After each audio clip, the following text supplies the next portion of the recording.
So, and we are live. And I give this time directly to Greg because he has the plan. He's the man with the plan.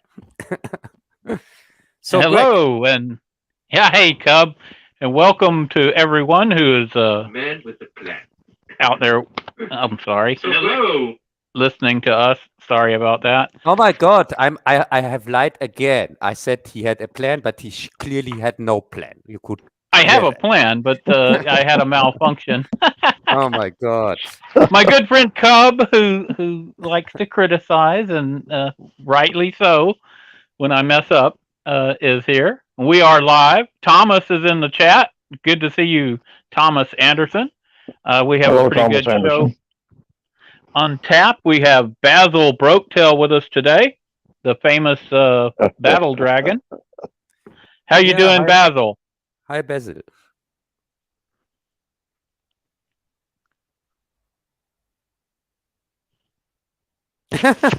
What's that? Oh my Did, God! did he You just yeah disappear? yeah what do you call it when you when somebody leaves when you say something I'm not sure. Wee bit of a malfunction there. Touched the wrong yeah button. you shied the It's like dragon away. trying to conjure a ghost to get Basil to talk. There he is. Hey, Basil. Yeah, I had a sort of a malfunction there. Okay, so Basil's using a different audio system today, and he's Actually, I went experimenting back with to it. the original. I figured the wireless probably wasn't a good idea to experiment with it right now. I tried it Okay, late so last night. It's got some ins and outs. Just still need to be ironed out with it. all right. Well, so the experiment was a failure, and Basil is going back to his Uh, original. No, Not quite a success. I wouldn't call it a failure, but need some minor adjustments hey, wait a to keep second, the Russians Basil. from finding me. I turned your microphone a little bit down, so say something, and Greg, you can tell me if Basil still you can hear him still clearly. Can you hear me now? Is that better? Yeah, Yeah, yeah, I hear yeah, you pretty well. You're very okay, clear. Okay, very okay, good. yeah, So I because I had to turned. switch to a manual system until I can make some adjustments with the wireless. Because I turned his volume a little bit down, and so just speak that we know that we can still hear you. Yes, Picard season 3 is on the list, and I believe everyone has seen it. I've seen it. Cub has seen it, and you have a chance to see it, Basil. Yeah, Okay, pretty so good yes, actually. Thomas. That's actually number 2 on the list today, so that's coming up pretty fast. But since the stream is named Cub and Greg versus Evil, I figured we'd Yeah. start out. That's after the Evil Dead Rise movie, which is No, no, it's a hint on your last review, Greg. oh, awesome, Yes, yes, Tucker and Dale versus Evil. right? Yes, that's from a Yeah. couple of months ago, so it threw me off a little, but it did make me think about it. That is an excellent movie. What, Tucker and Dale versus Evil? Yes, I would highly recommend that movie. I did a review on it, and I think it's just a fun movie. It hits the right notes on comedy and horror, and it's just a great movie. So, Yes, and as, your review was the reason that I put a poster in my Evil Dead review because you reminded me on that. And when I talk about Evil Dead 2013, the last remake, I say we have seen that much better and more intelligent before because Tucker and Dale versus Evil and also Cabin in the Woods is from 2010 and 2012, and even the last Evil Dead movie was from 2013. So, and I use it as an example because your review reminded me on that. yes, it's far superior. Yeah, Although I do like the Evil Dead franchise. yeah, we're going to talk about that. Well, especially the early ones. I mean, they hold a place in your heart. You know, of Yeah.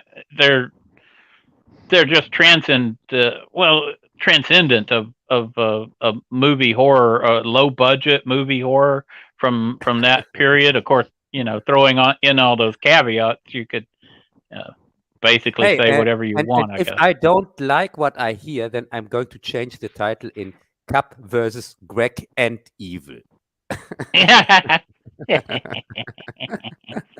Yeah, or Cub and Bazzil versus Greg. Yeah, versus Greg and Evil. Yay! Hey, if I got Evil on my side, I'm probably gonna win. Woohoo! No. I told you I'm listening to Needful Things, and there also the evil thought it could win, but of course the light side is going to win at the end. You know that. Yeah. Yes, we do. Always the case. So no, we don't always agree on which side is the light side, but the light side will win. Yeah, but the light side. I'm kind of surprised. Kind of threw me off when Rotten Tomatoes gave it only an 89% rating. 89 rating. I mean, that's just. But then again, that is Rotten Tomatoes. on which the greatest review. On which movie? Evil Dead Rise. Okay. Well, there you go. A very rare tomato report from Bazzil. Yeah, and it just shows that Rotten Tomatoes is rotten, because an 89%, I wouldn't give it even 9% because it was that bad, and you know that because you have seen my review on it. Well, yeah, but I don't talk about that here.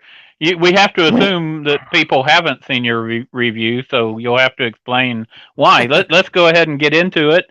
We're going to review Evil Dead Rise, which is the latest in the Evil Dead franchise, and it starts out with the traditional cabin in the woods and a lake, and then you see one of the, I guess, campers or whatever you want to call them, a girl out there. She's collapsed. She's taken over by one of the Deadites, and of course she begins killing.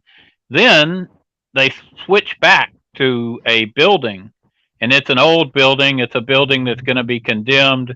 You have some people living at the top of it, which I don't know if that goes on or not, but I guess it gives them an excuse why you don't have the place, being fully functional or fully in control. The excuse is it's because they want to tear down the building. The people know who live in the building that it's going to be torn down in a few months or something like that. Right, but I don't know if they allow them to stay living in there and keep electrical and stuff on if a building's condemned to be torn down. Maybe they do. I guess each city's different on something like that, but if it was Houston, they wouldn't let them stay there. They'd chase them out. It largely depends on the owner of the property, and if they're willing to, even though the building is condemned. Well, no, you're right. Let me back up. I'm thinking of an abandoned property. Or no, if it is condemned, you have to lock it down and shut it all down. You're right. Yeah, because you put yourself in a liability situation legally. But absolutely, we have to go with the theory. It's going to be shut down, and apparently, in this case, people are allowed to stay there. And of course, you have the two sisters, and one of them. You got the scene in the elevator where the roots come after her, and it's kind of reminiscent of the tree root scene from one of the earlier Evil Deads, and she gets transformed into the Deadite, and then you go through, a whole battle. There's lots of gore, there's lots of blood. There's it's an Evil Dead movie for sure. What did you think about it, Cub? I did not mind the movie. I thought it was pretty good. It wasn't as good as if we had Bruce Campbell in it, but he was a producer on the film, and I think he did his best to put out a decent movie. Yeah, but let's see what Cub has to say. No, let's first hear what Bazzil has to say about it. because I made a review on it. So let's hear what Bazzil's opinion is on the movie.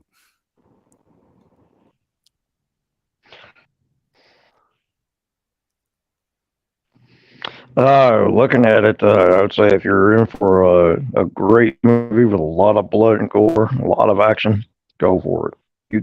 You shouldn't pass it up. It's an awesome, awesome movie. An Plenty awesome of movie. action, plenty of gore. I wouldn't go with the awesome, but there's a lot of gore. There's a lot of action. Oh yeah, plenty of gore. It was a solid Evil Dead type movie. The acting and the writing was a little off, but it's definitely worth watching.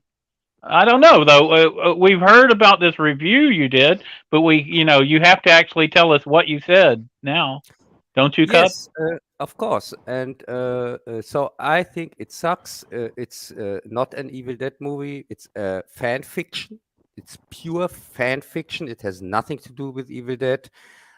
In fact, first off, the first scenes, they say when we see the cabin murder and so on, they say 1 day earlier after that. So you know exactly in this moment, this woman in the woods, she lives in this apartment, obviously, or not. Right, she was a neighbor, and we find that out later. Yeah, who slept through the whole thing, like the audience, because she right. Yeah, she also didn't get that there is an Evil Dead movie in her house. She just slept through it, like me. So what do you think it was lacking? What do you think caused it to fall short for you, Cub? So first off, this is not a horror movie. This is an activist movie. It's an activist movie against man again, because if you can remember, all of them were women. We didn't have any man there. The only man we had there was in the beginning, the two women and the man was quickly get disposed of very quickly. But 90% of the scenes were just the two women, the befriended women, already in the beginning, or not. Oh yeah, that's true. And if we were going to talk about dead ringers, that's all women too, basically. Yeah, that's also all women too. So we have this woke shit directly in the beginning, which I wouldn't mind if it would then continue normal, but it didn't. So again, we have a woman that is pregnant, and we know she is going to get a girl, or maybe twins. We don't, but two girls, that's for sure. And and she's visiting her sister, who of course has no man, but has 3 kids, and all kids are also women, and even the boy, one of the kids is supposed to be a boy. But he's played by an actor who describes himself as transgender, openly. So, the boy, you think he was cross-gender?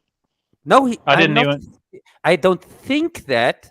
He describes himself on his page as transgender. He went public to tell everybody that he's not a boy or a man, that he is a transgender. Okay, so, I didn't even know about that. Yeah, but I did because I made my research. And why did I even research that?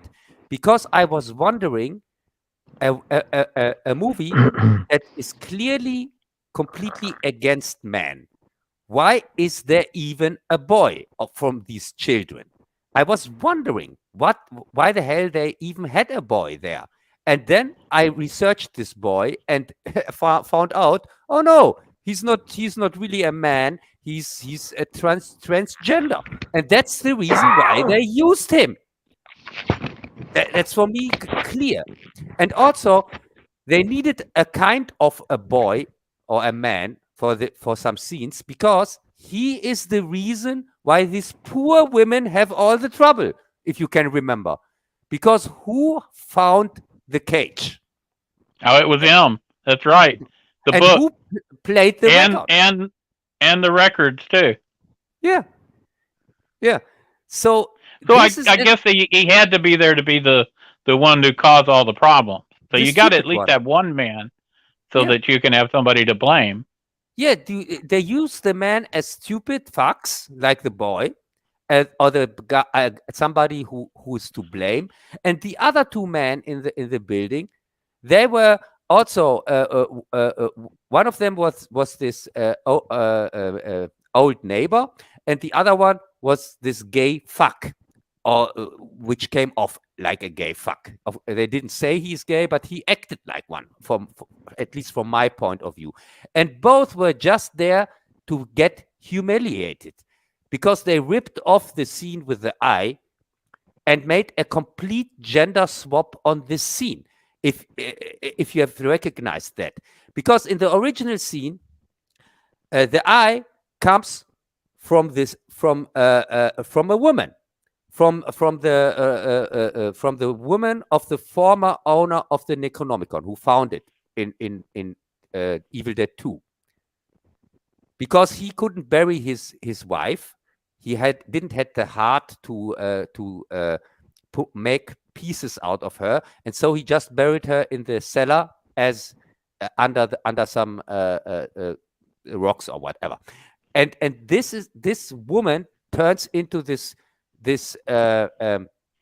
thing with the long neck in Evil Dead 2. Can you remember? Yeah, barely, but yeah. Yeah, so it is a woman that turns into this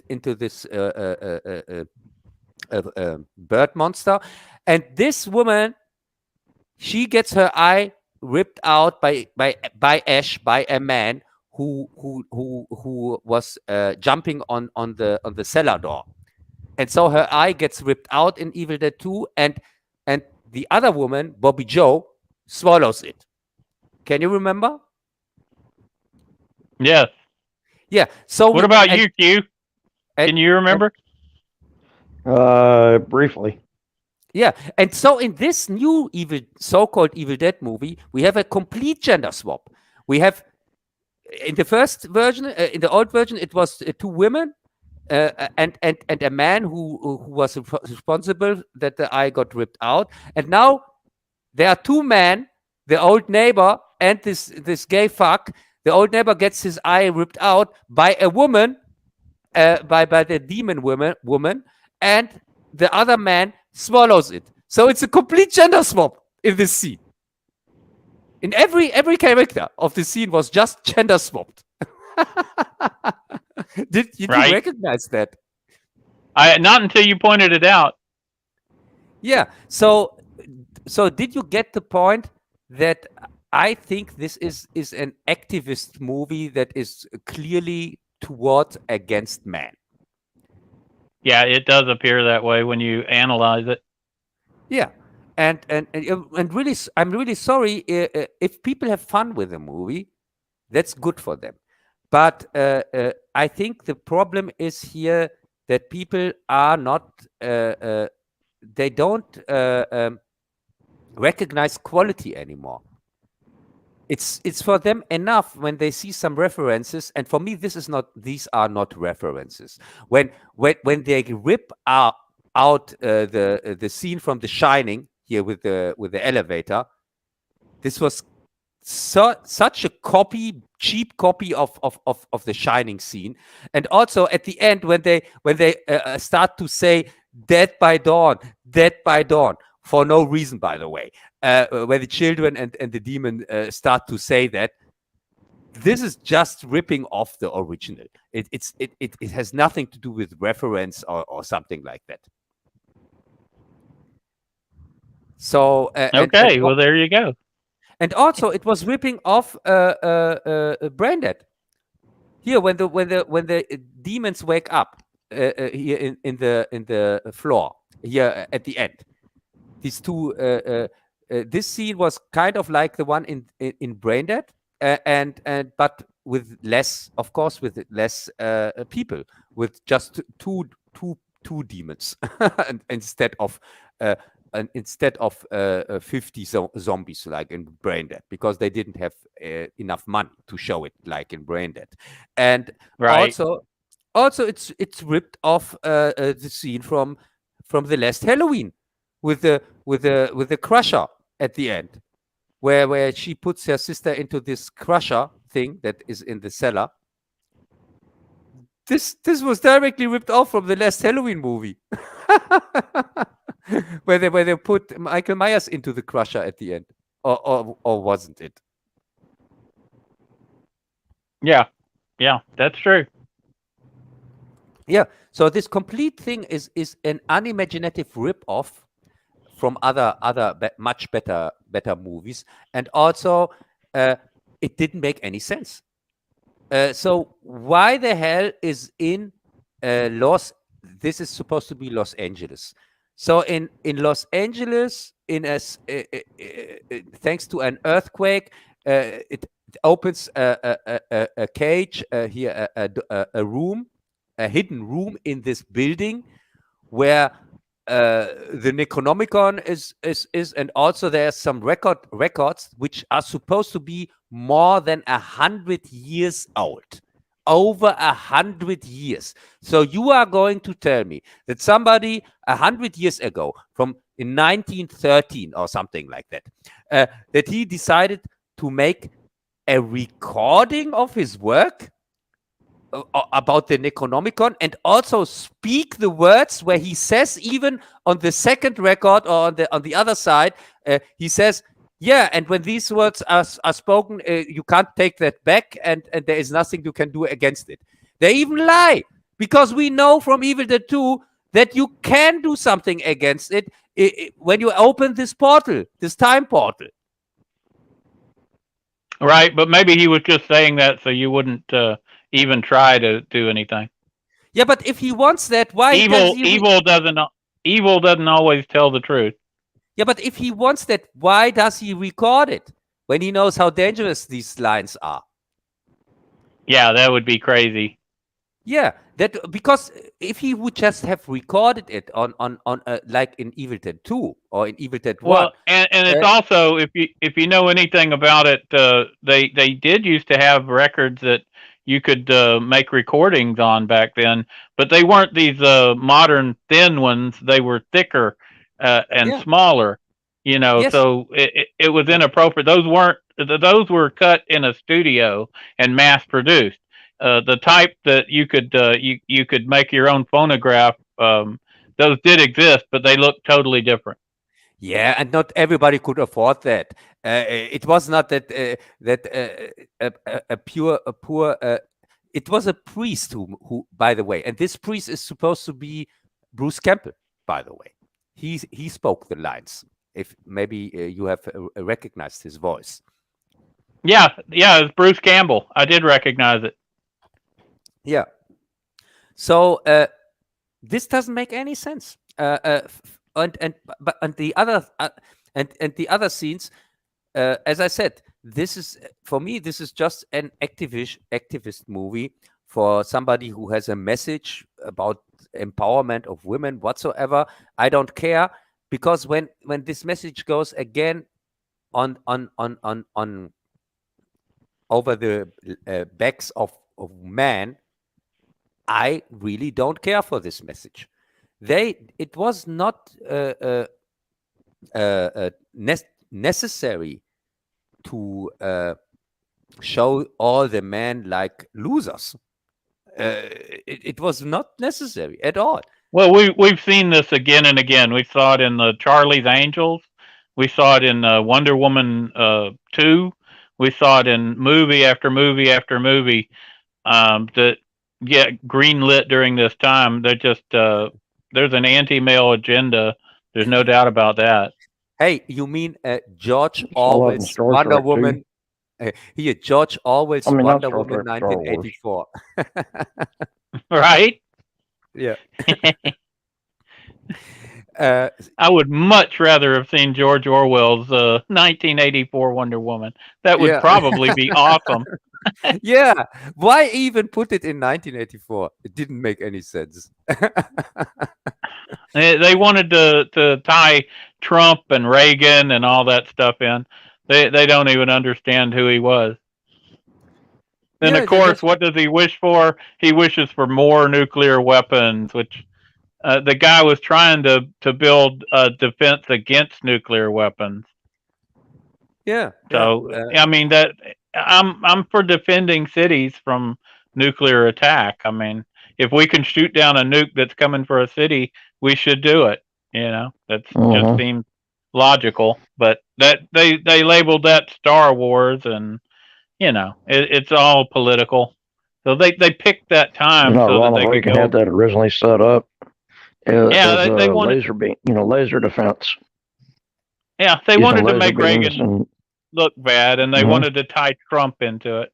Yeah, basically it wasn't just lasers; it was missiles hitting missiles with all kinds and of lasers, mirrors, all kinds of particle stuff. It was pretty beams. cool. It would have worked. The research showed it worked. All the tests were working, but Congress was liberal back then. They didn't want to approve it. It didn't get funded. Although they did have a version, they did have a laser they mounted to a 747, and that thing could knock down incoming missiles. But the Democrats didn't like that either, and they got rid of that. So now we got nothing. The Air Force just tried a hypersonic missile, and they didn't like it. Oh, it's not working the way we want it to. Even though they've got plans to put rail guns on battleships and whatnot. So there's all kinds of advanced laser beam too. Yeah. Well, there's all kinds of advanced weaponry. Whether that's a good thing or not, y'all can decide for yourself. Greg, I would say we should. If nobody has anything to say more about this Evil Dead Rise thing, we could continue with Picard season 3.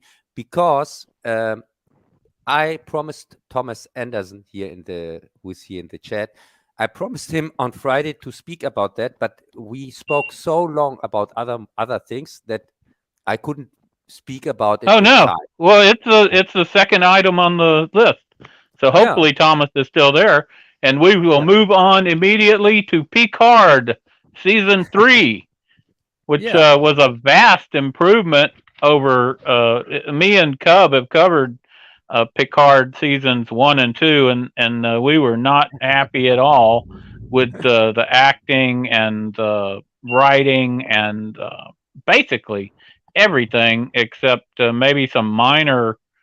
The sets looked pretty good, on the first 2 seasons. They were a little dark, but I mean, I can't complain about the sets, but everything else was horrible. Now, season 3, I saw some hope because me and Cub disagreed about Strange New Worlds. I thought like the last episode of Strange New Worlds and a couple of others actually were worth watching. Were decent. They still had problems, but they were an improvement. And I thought that perhaps I had word of a new showrunner and how things were going to be totally different on season 3 of Picard, and I had hope because I saw some improvement in Strange New Worlds, and then yes, this was vastly better. This was it touched my heart. I could not believe it. I actually member berries don't get to me, but seeing my old friends, it was like it reminded me back in what was it, 92 when Scotty is coming back and they show him his old ship, and that touched me back then. And this season was a vast improvement, and I thought that they had to do this. They owed it to the Star Trek fans, because if they had not done this, if they had not rectified the damage they did, they would have permanently made people not ever want to watch. I mean, at least the Next Generation. It didn't affect the original cast, but the Next Generation was badly affected by the first 2 seasons. And I thought season 3 of Picard, it looked like it was movie quality, But I'm not saying it's better than the original Next Generation. This is Next Generation Star Trek. If you like the old Star Trek from those days, you're gonna like this. What do you have to say about it, Q? Bazzil? Basil, I tend to agree with you, with the exception of one point. No, I did before I go there. I want to say, yeah, it was great that they brought back the old TNG cast and they showed them as an older cast. Now look at this. What was really cool, Geordi was completely healed apparently by Data. You notice he doesn't have his visor anymore, which is really cool. They did that back in the movies. Yeah, one thing I really would like to have seen is Picard go away. I can't stand Picard. I'm tired of this crap with him going, his flashbacks back to France and his mama and papa and his wine and all this crap. I don't really see him. Completely better actor for that, for the captain of this ship, and gone with it. But this idiot here. So you like the season Picard, but you don't like. I don't like Picard himself. Yeah, I don't like the actor Picard. Is it because he's so weak? You think it's because he's so weak? He's liberal. He's stupid. And it gets irritating constantly seeing these flashbacks he has back to France. Every time he gets into a confrontation, he wants to go flashback to France. And then you see this crap with his vineyard and all this stuff, and Q constantly taking him back in time, during this great trial that the Q has. And, he's going back, and then he gets trapped in his house with his mama. On and on and on. It was just it doesn't work. Yeah, I agree. I agree with Bazzil. First off, I really like this season, and Thomas here makes a very good point, because he said with the first episodes he had hope, but after half of the season he kind of lost the hope, and. Yeah, Greg, it's exactly like you say. Maybe because of the Borg, because we have the Borg again, the third time in this series, by the way. Because in the first series we had this weak Borg. In the second series we have this even weaker Borg, this good Borg, Cerati. In the third season we have again the Borg, and they dare even to say, "Oh, we have." Since 10 years, we haven't heard anything from the Borg. Can you remember, Greg? They say, Beverly Crusher says that, but they have Cerati Borg just around the corner. Yeah, those weren't real Borg. Say this about the movie, except the episodes. I really like. I know it's going back to the wrong episode, but I go late 2000. Late season 2 where they brought in the Borg. That was pretty cool. But this one, season 3, just blows it away, man. It was awesome. With Captain Vadic, she is kick-ass. I really like this one. They have a completely different adversary. It's really nice and refreshing to see somebody new, besides the same old rehash with the Romulans and the Klingons, and then the Borg coming in. But they did a fantastic job with this one. It's a lot of fun to watch. Yeah, she doesn't give up. I mean, she just keeps going after him. It's wicked, and the weaponry that she has on that ship. Oh man, Yeah, the problem is also this. They had this plot with the changelings, which didn't make any sense whatsoever. That these changelings are now working for the Borg, who are so weak that the Borg Queen has to cannibalize her crew. So she's weak as hell, but still has still enough power to convince the changelings to help her, just to get revenge on the Federation whatsoever. But it didn't seem like that, because when she was talking to her hand, if you can remember the scene, she was clearly frightened of her master, which turns out to be the Borg Queen, which doesn't make any sense why she has to cut off her hand to talk to her. This is And the Borg Queen was very weak. Just that one ship would have been able to wipe them out. Yeah. So it seems. So why would they have that kind of power? They're in charge of the Federation, and they'd lose any kind of power they had over it by allowing the Borg to just completely take over. I guess they would get the satisfaction of wiping out the Federation, but they would also set a very strong enemy right there on their border. Yeah, but still, I know why they did all this crap in this season, because they wanted to get the old crew together, which they managed to do even without Raffi and without Stupid Seven, which has nothing to, which shouldn't be in Picard at all, because Seven and Picard never met before. They have no connection to each other. So it doesn't make any sense that she is even in this series from in the first time. And for Raffi, of course, it doesn't also make she's not Star Trek. But Matalas managed to get the crew back together on the Enterprise D, which is great. And all this crap that happens that this could happen was just there, as I said, to give the people this scene that they fight a last time on the Enterprise D, which I appreciate. I completely understand why he did this, and that it's not his fault that he had to fight with all this crap, this baggage from the previous seasons. That was really, it was not the fault of Matalas, and I appreciate that what he did. But still, it is a very weak Enterprise season, Next Generation season, because it makes so little sense, and some scenes are very over the top, like when they use the Enterprise, like the Millennium Falcon. I didn't need that. I didn't need to see that, really. You have to figure that they come out of.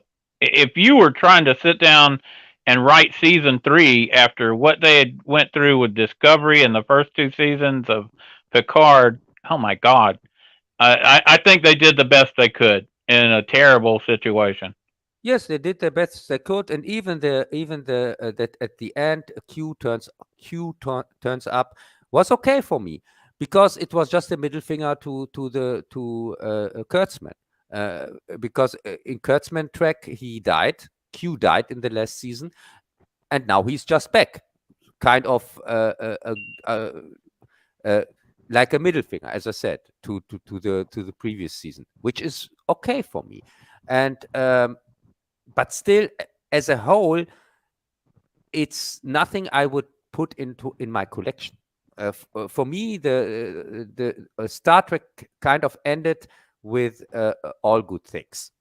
That's for me the final episode for the Next Generation. Then you have action track in the cinemas, which is okay. At least Generations, of course, is it was not okay to kill off Kirk, but First Contact was okay for me, but still stupid, because to make from the Borg kind of a mafia clan with a boss and things like that, they completely destroyed the Borg with First Contact.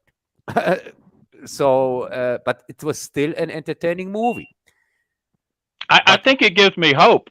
I know it gives me hope, because at least somebody there is actively trying to put out quality science fiction in the Trek genre. And it wasn't great, but this is the best we've had.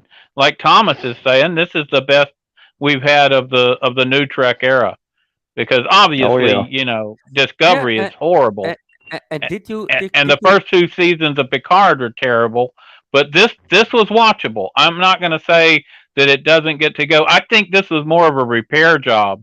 You know, it like when you saw Luke Skywalker in the, I don't know, whichever Mandalorian. series he, yeah, you know, Mandalorian. The latest one. That they had to do that because they had done so much damage to the character. To me, that's not really fan service. That's more like a patch job on a ship that you just blew a hole in the side of for no apparent reason. So Yeah, and, you blew a big hole in the side of your ship and you had to put a patch on it. And the patch is okay, but you know, it's not like if it had happened organically, then that would be great. But as it is, it's a patch job, and it helps, but it doesn't solve the problem. The structural damage is still there. You still have a huge hole in the side of your ship. You just got a little patch on it, you know. Yeah, it's interesting to see how they came back and suddenly developed Jack Crusher to be Beverly's son and Picard's son. Yeah, that came out of nowhere, didn't it? Yeah, that was weird. I don't ever remember that. Even in the TNG series, I don't ever remember him. I thought that in the TNG series, maybe I'm wrong, I thought they were spouses. I thought maybe he was a. Yeah, they got together. They got together and broke up several times. I think Cub has a theory that they were kind of. You remember in Wrath of Khan, where Kirk's son is a big part of the plot, and then the next one, I think Cub thinks they did that as kind of a, what would you call it, ripping off from Star Trek 2. A homage to Wrath of Khan. Yeah, I wasn't going to say an homage because it's more of a ripoff. I was trying to quote what Cub said about it. What did you think about how they brought up a son out of nowhere, Cub? Yeah, it was clear that this son was. I thought this son is there to die, like in because in Wrath of Khan he was established, but in Search for Spock he died. You can remember. So I thought he was just there, that he at the end of the series dies and gives a hard moment for the audience.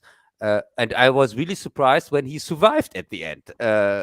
Yeah, but in my review of Star Trek, I made 4 Star Trek reviews, and in one of them I talk about the Borg, that they are a rip-off of the Cybermen here in from Doctor Who, or inspired of the Cybermen. But now in season 3 of Picard, the Borg turn kind of into the Daleks, or not? Because they are not. Yeah, I guess so. It's similar. Yeah, because they are no longer don't want to assimilate anymore. They now want to reproduct, and also they want to destroy everything that is different like them. So that's the goal of the Daleks. The Daleks, they want just to destroy everything that is different like them. So that's why I said they kind of turned into the Daleks. But now they destroyed the Borg completely, because the Borg are no longer assimilating people. They are just then from now on they will just want to reproduct like other beings.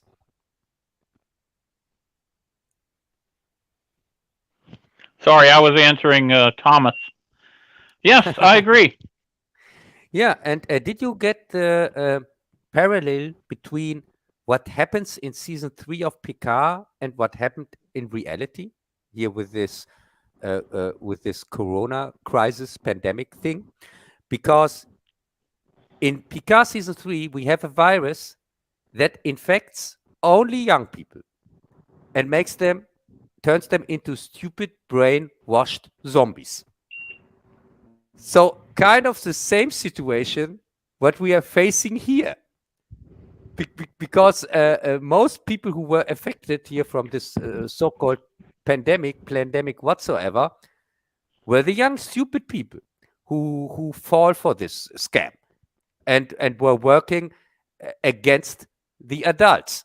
And also these young, stupid people are the ones that are in the Antifa, and also the ones that glue themselves on the streets to demonstrate to protest against warm air and things like that. So it's a virus that just infected the young people under 22, 25. So Yeah. it's kind of parallel to what is happening right now, or not? Oh yeah. You know, the young people have been indoctrinated in their schools, and one of the major things is they're not trained to think. When I was young and I was going to school, I remember my teacher telling me, "Don't just believe whatever I say. Go and check it out. You know, always question what you're told." And that is not something that's taught now. You can't even go back and do your own research and try to come back and disprove No, they wouldn't theory allow the it. teacher did. You get kicked out of school and expelled permanently. Yeah. Even in universities, they're getting worse in universities. You know, it's ridiculous. Yes, the fascinating thing is when I watched Picard season 3, this element was really creepy to me. Seeing how this, just the 25-year-olds, younger than 25 years, were infected and acted like zombies, and you couldn't argue with them anymore. And it reminded me really on all these young people that I have to face every day, where you can't argue anymore with them. I had my nephew here a few days ago. He visited me with my little niece, and Cool. yeah, and we played Super Punch Out, by the way, and I beat him again. I beat both of them. Did you cook him a pizza? No. We didn't have so much time for that, but it was enough time to play a little bit Super Punch Out. No time for pizza? Oh my God! Yeah, but the thing is, I was arguing with my nephew. He's 19 or 20. So oh my God, 19 or 20. That's a bad age. Yeah. What did he have to say? He's exactly in that Borg virus age. And he was arguing with me that I was wrong, thinking that there is a conspiracy against humanity, and that these rich guys like Bill Gates and so on want to reduce humanity. Even if he said that live, he said that on stage, that he wants to reduce humanity with vaccinations by 10 to 15%. And I showed him the clip where he said that, and then he tried to explain to me that I took that out of context. There you go. But that's exactly what he said. So yeah, so this reminded me really on what happened here in Picard season 3, and yeah, and I thought that was kind of clever, really. So I didn't hate this season. It's just not like Thomas Anderson said. It's just not what I wished it could have been. And well, it was a vast improvement. I would say you got to agree. It was vastly better, and it was nice. It was nice that they gave us something. They ended it up on the card game, just like they did. Yeah, that was pretty cool. That was funny. In all good. The last episode, all good things. That's how that ended. To me, it felt like they did a good job. Yeah, they did. It was funny at the end. I liked that idea. Yeah, Thomas, I should ask him if he hear the queen in his dreams. Yeah, Like the board queen. yeah, the board queen. Yeah, Thomas says that. I should ask him. Yeah, You should call but him he al- now. but he We should. also. You should call him while we're on the stream, and you can ask him. Hey, maybe he comes in. He knows when I'm streaming, and sometimes he joins the chat. But Thomas also wanted to know if we heard something about Section 31. I have zero information on that supposed to be new show from Kurtzman. And you know I hate everything Kurtzman. Did you hear anything about that? I heard that it was probably not going to be a series. That it was probably going to be like a TV movie. Really? Okay. That's the latest I heard on Section 31. Yeah, but if Kurtzman has anything to do with it, it's going to be crap or not. Well, this guy who was the showrunner on Picard season 3, let's see him do stuff.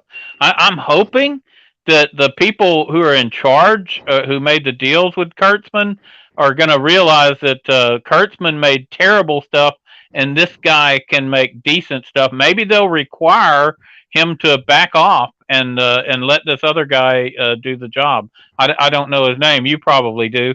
Who's the showrunner on season? Metalas is his name. That's it. That's it. Metalas. And but the problem with Section 31 is it was responsible for the weakest episode on Deep Space Nine, because every time they came up with Section 31, it was really kind of a Deus ex machina. It was really kind of just an excuse for stupid things. Oh, that's true. They abused it on Deep Space Nine, but I think the thinking is that instead of having these super expensive series that run several years, that from what I heard, they're going to do like more like events, so that what they'll do, something like Section 31, they'll pay for like a movie or something, and then if that is popular, they might make a little bit more. I don't think they're going to be committed to these multi-year boondoggles, and it was the finances of it that they were going into, and they were saying that behind the scenes, Kurtzman, it didn't get, it wasn't just a perfect thing for him where he did one season that was okay and everything was handed to him on a platter. No, there's a lot more strings, and there's a lot more regulation, or whatever you want to call it, where they're going to be watching him. And that's why they didn't commit to a whole series for Section 31, and it might not get made at all. But yeah, I hope so. Yeah, because yeah. Because Thomas is asking if we think there is a season 4 of Picard, and also if there is a 7 of 9 spin-off.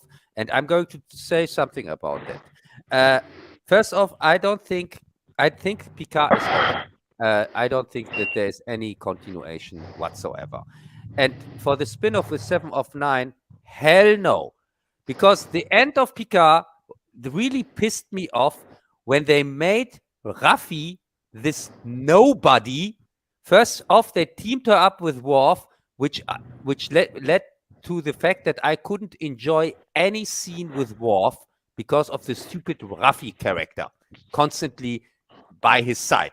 It's supposed to be a good Not friend. only is she badly written, but she's badly acted. Did you ever watch Stargate Atlantis? Yes, of course. I watched everything. Okay, you know that local girl or whatever that they stuck into the team?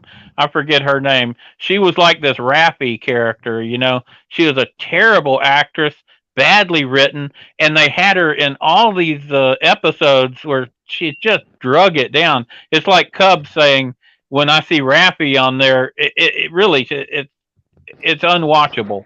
Yeah, for me, but she's Poochie. She's Poochie, like in this Poochie episode from Simpsons, where they just stuck in a character that doesn't fit into the show, and everybody is just saying, "Oh, you are great," and don't forget this character is Poochie. Poochie is great, and so on. Yeah.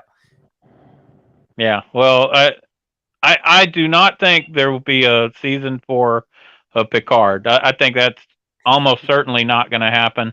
Yeah, Although there was a great response to season 3, so anything's possible. Maybe they'll do a one-off deal like they're talking about with like a TV movie or something. I don't know.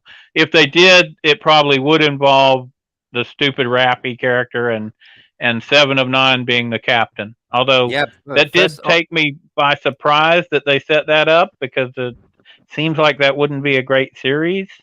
And probably because I'm affected because Rappy's in it.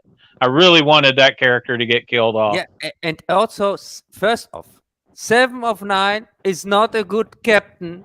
She's much better as somebody who kind of rebels against the captain. Because for me, 7 of 9 is like is a kind of like Data. In Voyager, she was supposed to be the Data character, the logical, and Data is just a kind of a Spock character, the logical one, the one that goes comes with facts and so on. That was for me 7 of 9 the whole time.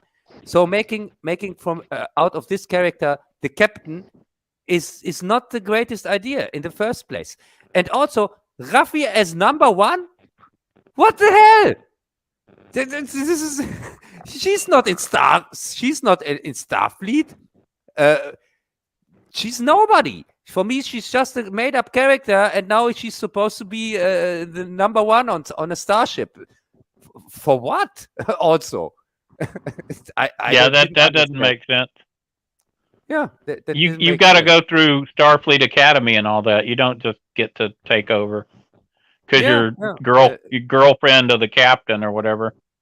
Yeah, and also there was the third character was Picard's son, who's now also part of the crew yeah, he's a special counselor or what? Yeah, to the captain. Yeah, special counselor. Why? So he doesn't have to work, so he can hang out on the bridge. Yeah, but this is not how Starfleet works. It's really it's Starfleet. You have a command structure. You have the captain, you have the number 1, and all people who are on the bridge, they have a purpose. It's not that somebody comes in from nowhere who never went to the academy and they say, yeah, and now you are number 1. You are a special guest or whatever. And no. And also, can you remember the scene with the cook that had to fly the ship? Here when they. Oh yeah, I remember that. And the cook that flies the ship, oh my god, that reminded me totally on Under Siege or not? Yeah. I'm just the cook. Yeah, Steve Seagal. Yeah, but no, I don't want more Kurtzman track. I want kind of that that they lose their that they don't make any track anymore. Somebody else takes over and includes this Metalas guy here who made Picard season 3, and then they start with something new. That's what I want to see. I don't want to see any more of this Frankenstein Kurtzman track. Well, I don't blame you. Okay, so Thomas is asking me nostalgic feelings through the old actors, and what else did I like? Well, I don't think I would just nail it down to nostalgia. I think there was superior acting going on. These actors knew those characters, and from Geordie LaForge or Worf or the Doctor Crusher, or who I thought did best was Riker. I thought Riker brought humanity and great acting. He really has come a long way. And there was action, there was adventure, there was thinking, there was actual logical progression. Whether you agree or don't, or you like the plot or whatever, that it was a Star Trek feel to the show.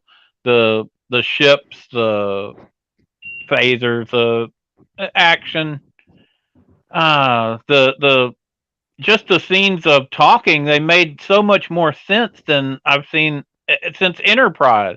I mean, there has been some decent stuff in Strange New Worlds, but these are not people who know their characters inside and out. And it just it was nice. It was nice. To me, it felt like this was almost like their movie. I think it was maybe better than their movie. Yeah, now I have Bazzil 2 times as Sorcerer Bazzil and as Bazzil, Battle Dragon Bazzil. Who is this Battle Dragon Bazzil? Bazzil, what is going on? Why do you appear 2 times in my stream? Yeah, in the TNG series, Riker was he was actually kind of a mean guy, really. They didn't really show the humanity side of him. He was like a super strict commander, demanded you do everything he ordered you to do instantly without question. This is a different twist for him in this, in Picard. So it's actually, the whole season is actually very refreshing. Yeah, with the exception of Picard himself, I would say. I'd still have to say. Yeah, I agree. He's an idiot.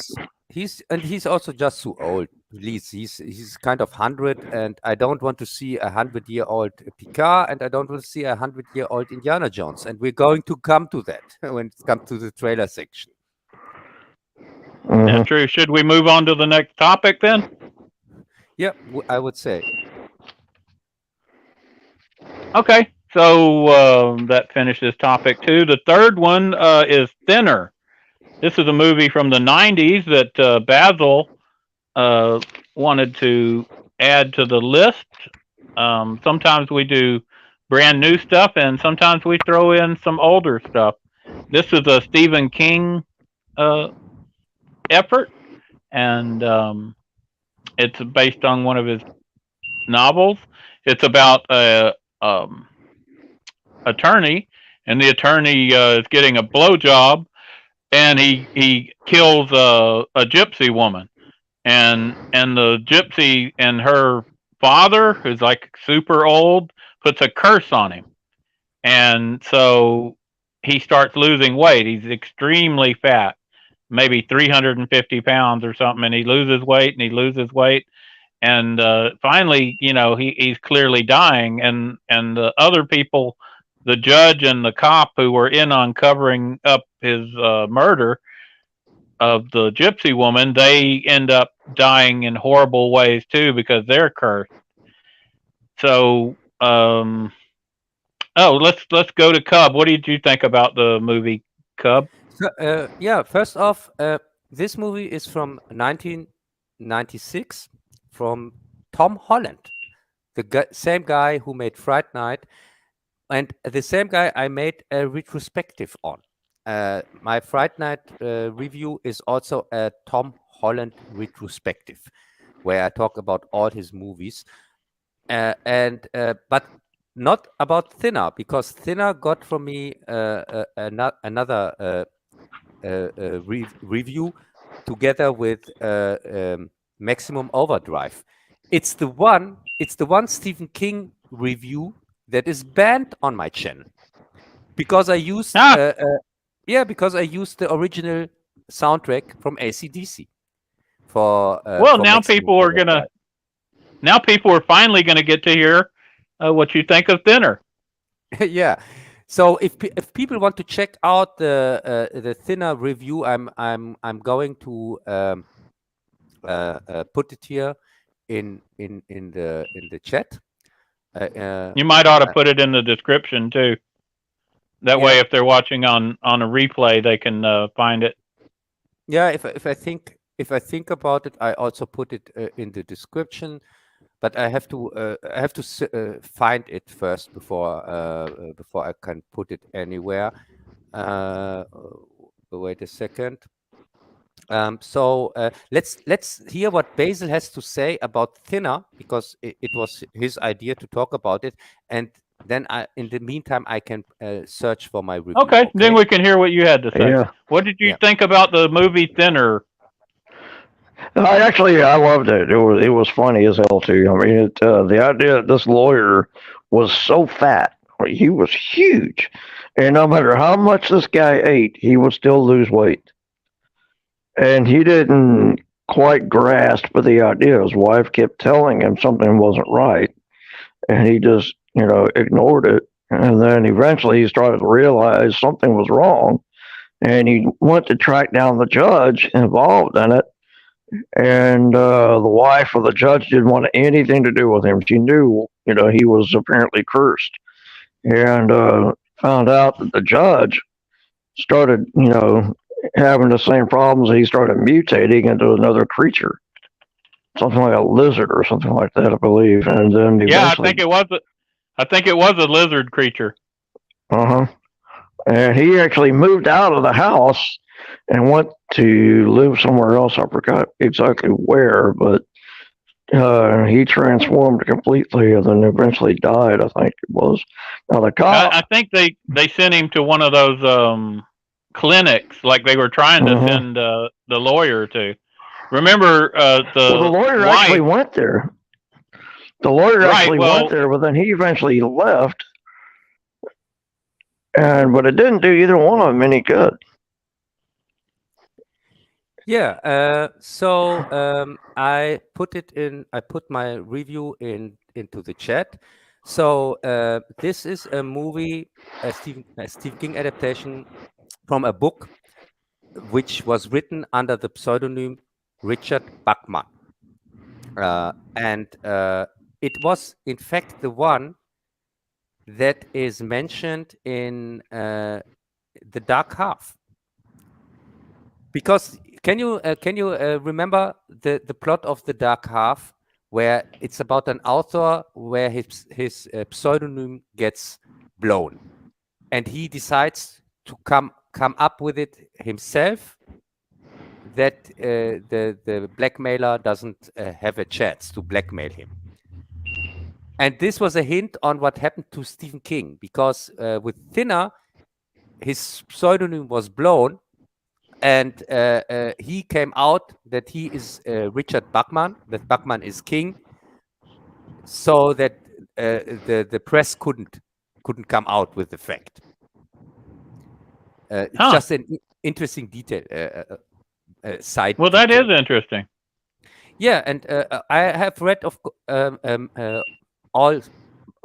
most of the Stephen King books I've read, and this one also, of course, also, and it differs. The book differs from the adaptation, and this reptile lawyer is one of the things that differ from the original, because you can't really see him in the movie. How he turns into a kind of a lizard, like, and by the way, in the book he turns into a lizard like the lizard here from Spider-Man.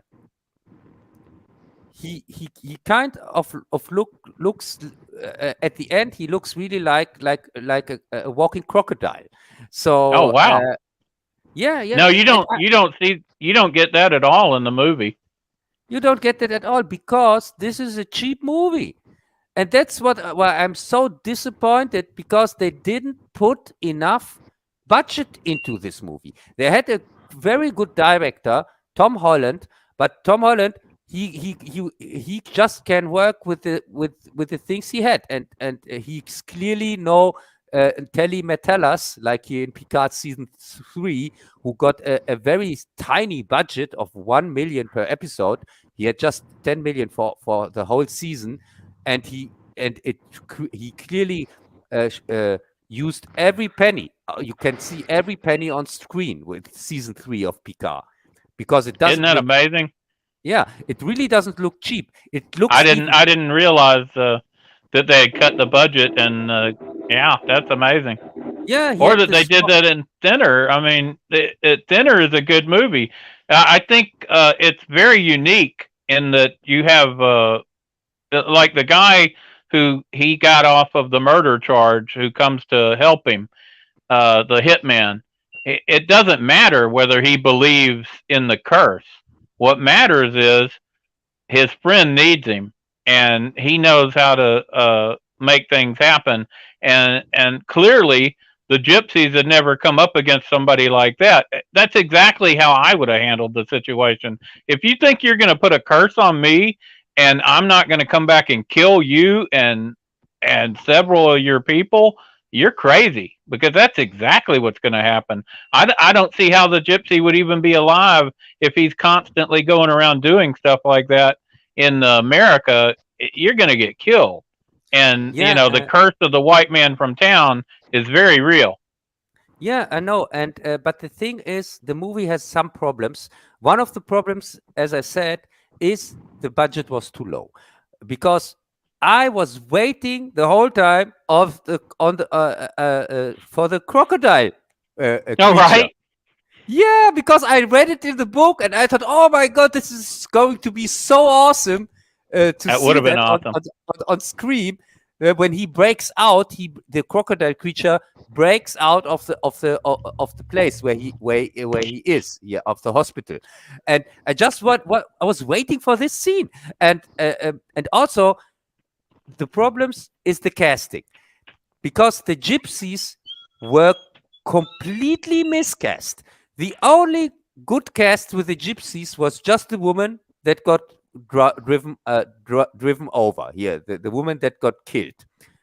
This was a appropriate casting, but the guy, her man or whatever, he was just terrible. He was so unbelievable, because in the original he's kind of described that you get a picture from him, and it's like within Firestarter, where in the book the guy is described as a slender, tough guy whatsoever. And then you see the movie with the George C. Scott, overweight George C. Scott, complete the opposite. And here in Thinner you have also the same thing, because he looks nothing like in the book, and he's constantly overacting and making this thing laughable instead of staying serious, because he's just the wrong casting. He's just a complete, and also his daughter was terrible. She was a terrible actress, at least here in this role. She couldn't sell it in the book. She's really dangerous. You are really afraid of her in the story, but not in the movie. In the movie, she also comes off more laughable than dangerous, really dangerous. And also, this guy, the weapon of the daughter in the book are these what these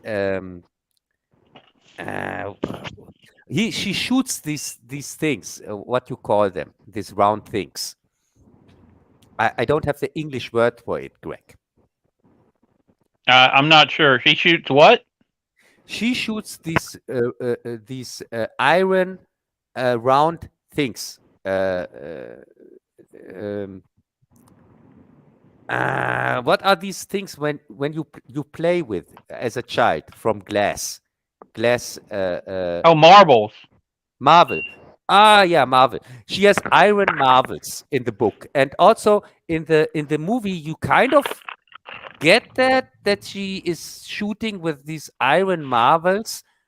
But Is it kind of like the guy in, what was that movie, No Country for Old Men, where he uses compressed air and ball bearings? no, but it's like Do you remember that?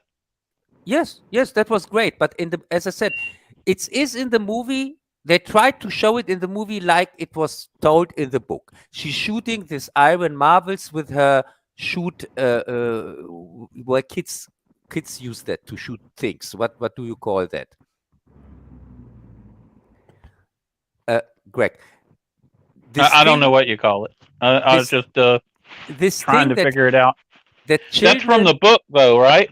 yeah, this thing that children use when they want to shoot things at other people. It's Oh, a a children- slingshot. A swing shot, yes. She uses also a swing shot in the book. It is like in the movie, but in the movie it comes off so laughable. You mean okay? I know what you're talking about. When the daughter of the granddaughter of the gypsy fires that through his hand. Yeah, through his hand, because as I said, she shoots with this iron marbles. But in the book, she's really dangerous. Yeah, those were ball bearings. And she, and by the way, she kills the killer in the book. She kills. She does what? She's responsible for the death of his friend here, of the guy who wants to help him. Oh, he died? Him. Yes, he dies, but at the end, after he already helped him, but he doesn't survive the story. He dies because he gets so many marbles, iron marbles, shoot at, and they don't find really a body. The body is completely obliterated with these iron marbles. So as I said, in the book, she's a really dangerous person. But of course, they weren't able to show that in the movie. Well, if they made the movie now, they definitely would show that.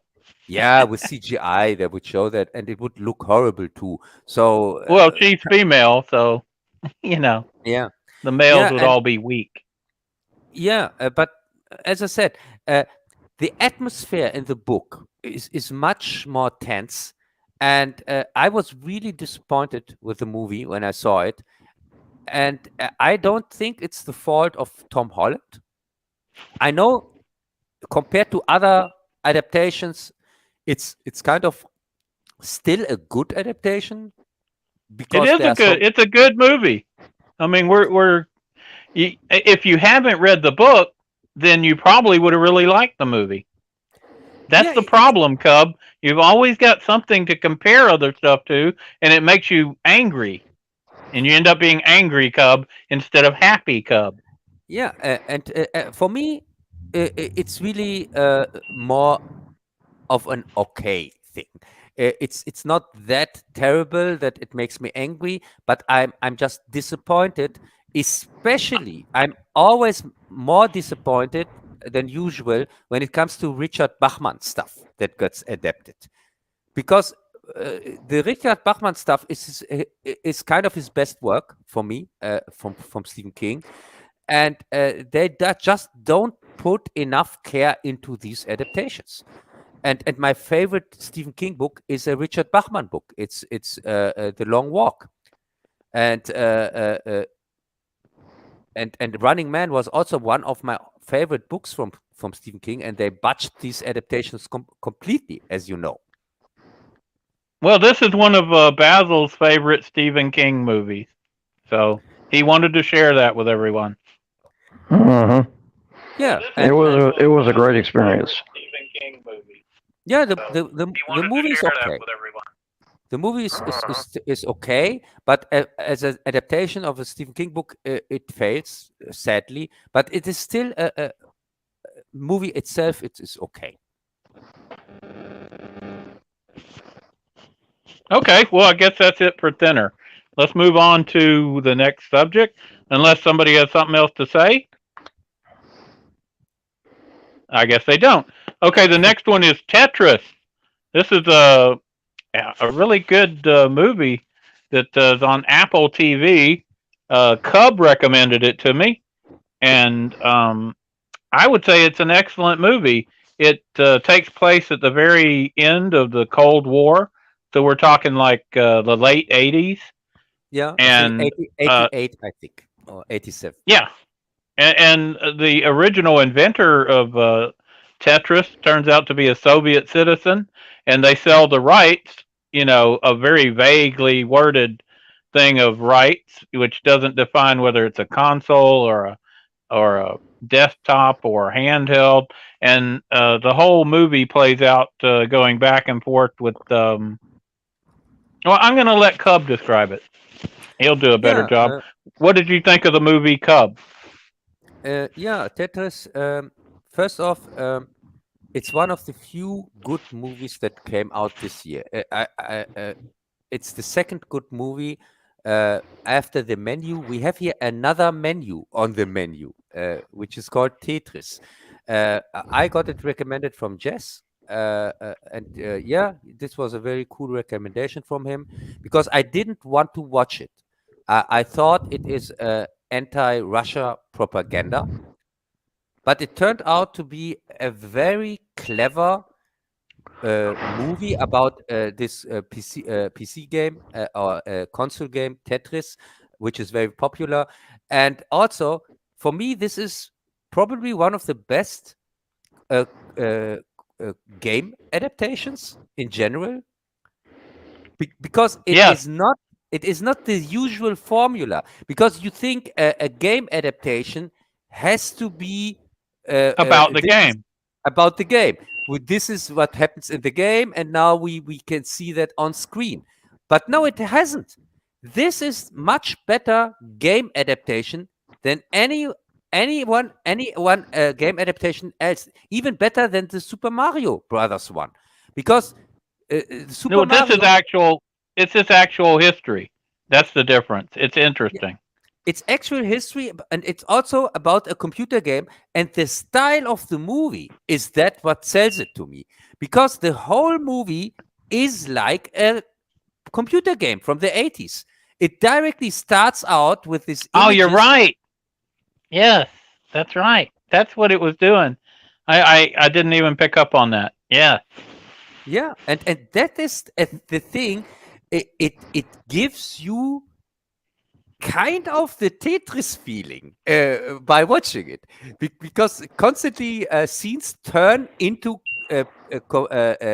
these images, these blocky images that you know from Tetris, and so buildings turn into that, and also when they had this car chase. Oh, I like that really, because I knew I'm pretty sure this is completely made up, that they had a car chase in Russia where Russian agents were behind them and things like that. I don't believe that for a second, but I like the scene in the movie because for the story it works. When the car turns into a PC car, a Tetris car, and yeah, it was just fun. This is just a fun movie. It's just a popcorn flick, what I would call. I think it's more than that. I think it shows a little bit of history. It shows how a little guy is trying to be crushed by, of course, it was a conglomerate out of England, the frickin' English. The guy who ran the media empire, and he stole almost $1 billion from his own people, from their pensions and stuff. That's the people who they're up against, and of course you got corrupt Soviet people, and it's at the very end of the Soviet Union, which is a tragic time for Russia. And it really kind of shows you what road it's going to go down, where they're being sold out by the bureaucrats.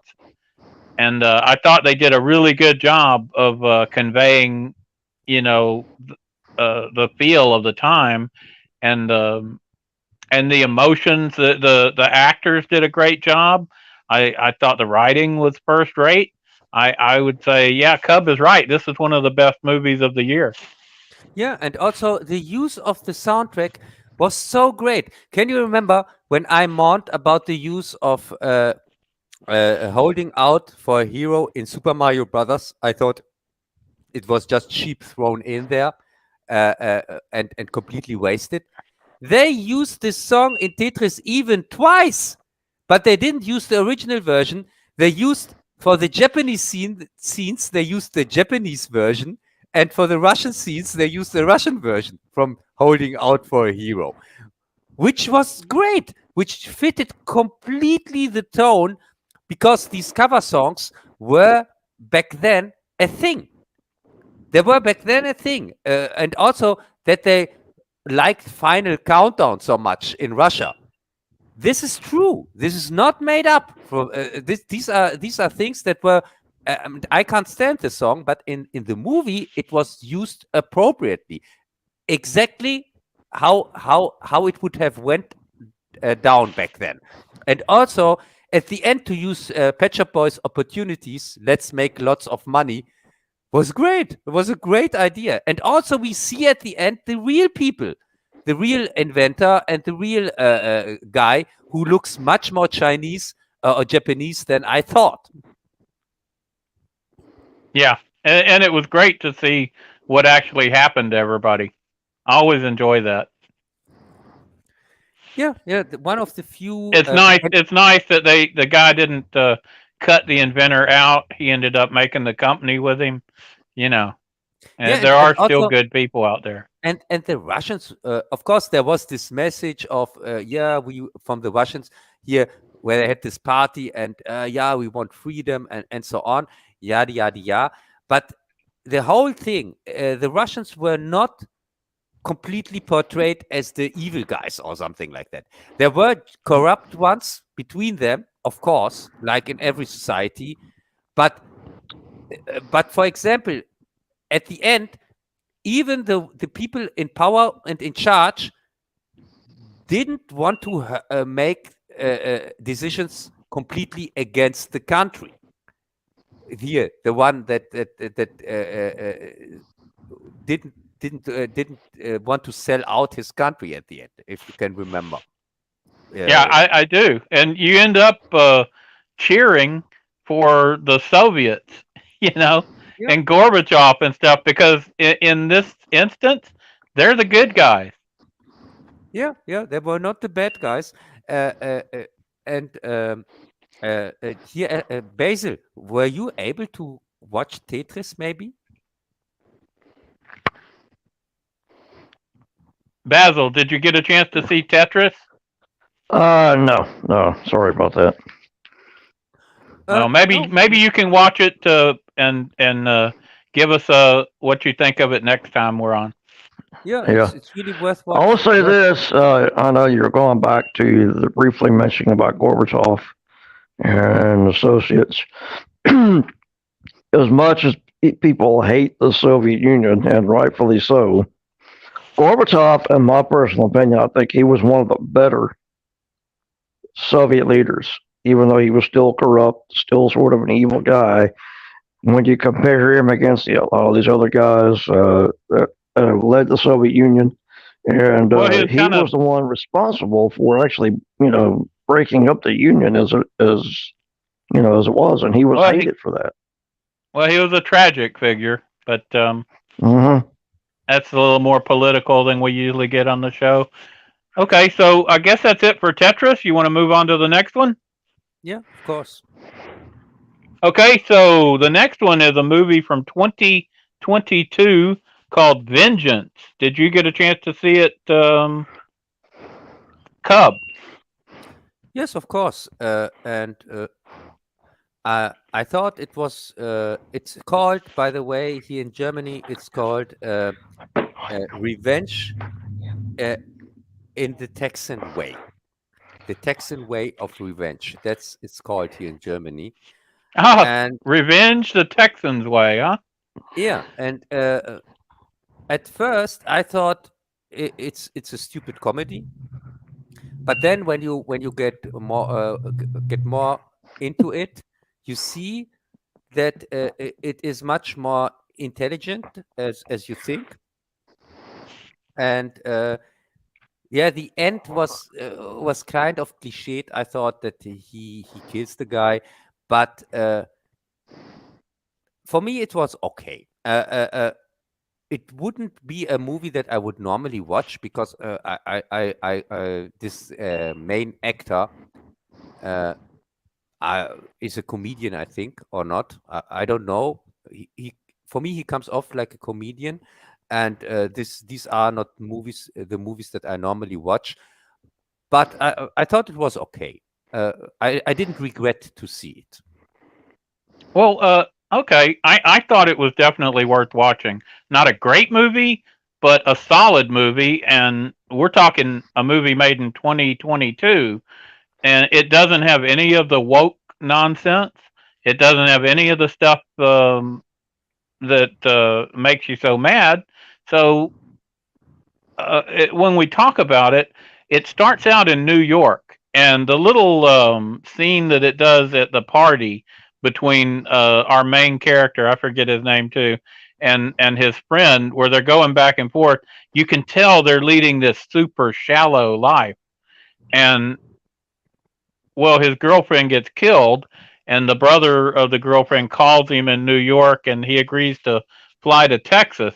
And when he comes to Texas, you know, he asks him, "Oh, is this by San Antonio or Austin or Houston?" And when he gets to Houston, the guy's like, "Oh, that's a whole nother world." And even though that it's part of Texas, Houston is way different than this little part of Texas you're out on. But there is a part of Texas that is like that. I've been there. That's you know, the rodeo scene where they're all for one side One of the particular football. college, yeah, Texas Tech. Yeah, they're all Texas Tech, and he's, you know, cheering for Texas. Oh my God, yeah, that's not going to go over well. That was a bad move. And they tried to be smart and include stuff that really would be true in Texas, like the Whataburger part. Do you remember that, Cub, where they're talking about Whataburger? Yeah, but you have to explain this stuff to me, because for you these are insider gags, but for me this is for me the first time I hear about them. Okay, so Whataburger is like a Texas burger place. Tradition. And it's not going to be throughout the country. It's not going to. It's like a McDonald's or a Burger King or something.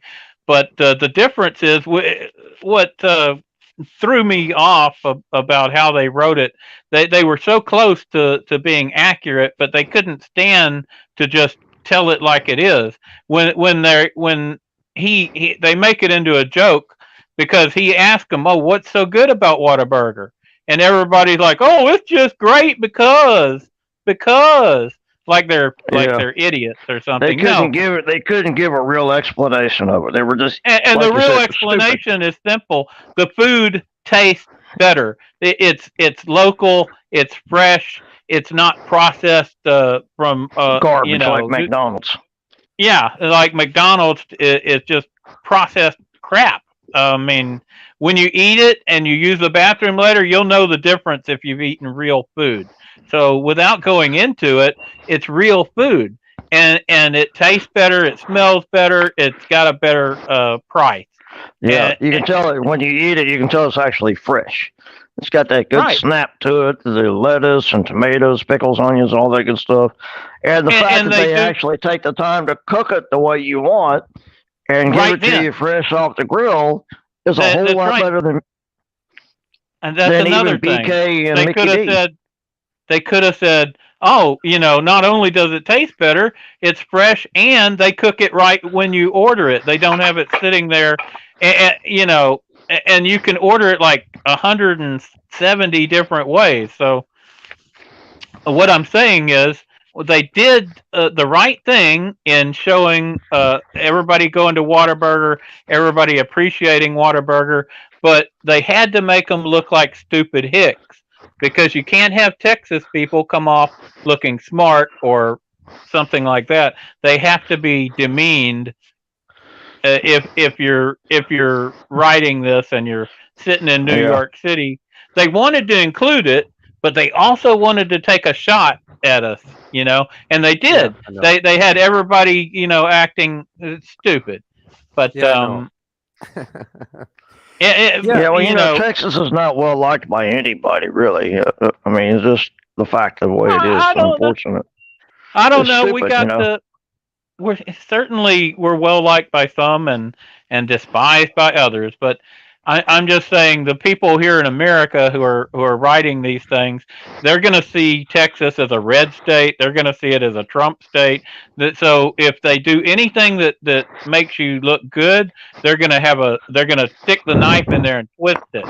So they can't just have the truth of, and it's true. People do appreciate Whataburger more, and they'd tell you straight up that it tastes better, and they cook it right then. There'd be 5 or 6 different things they would go off on.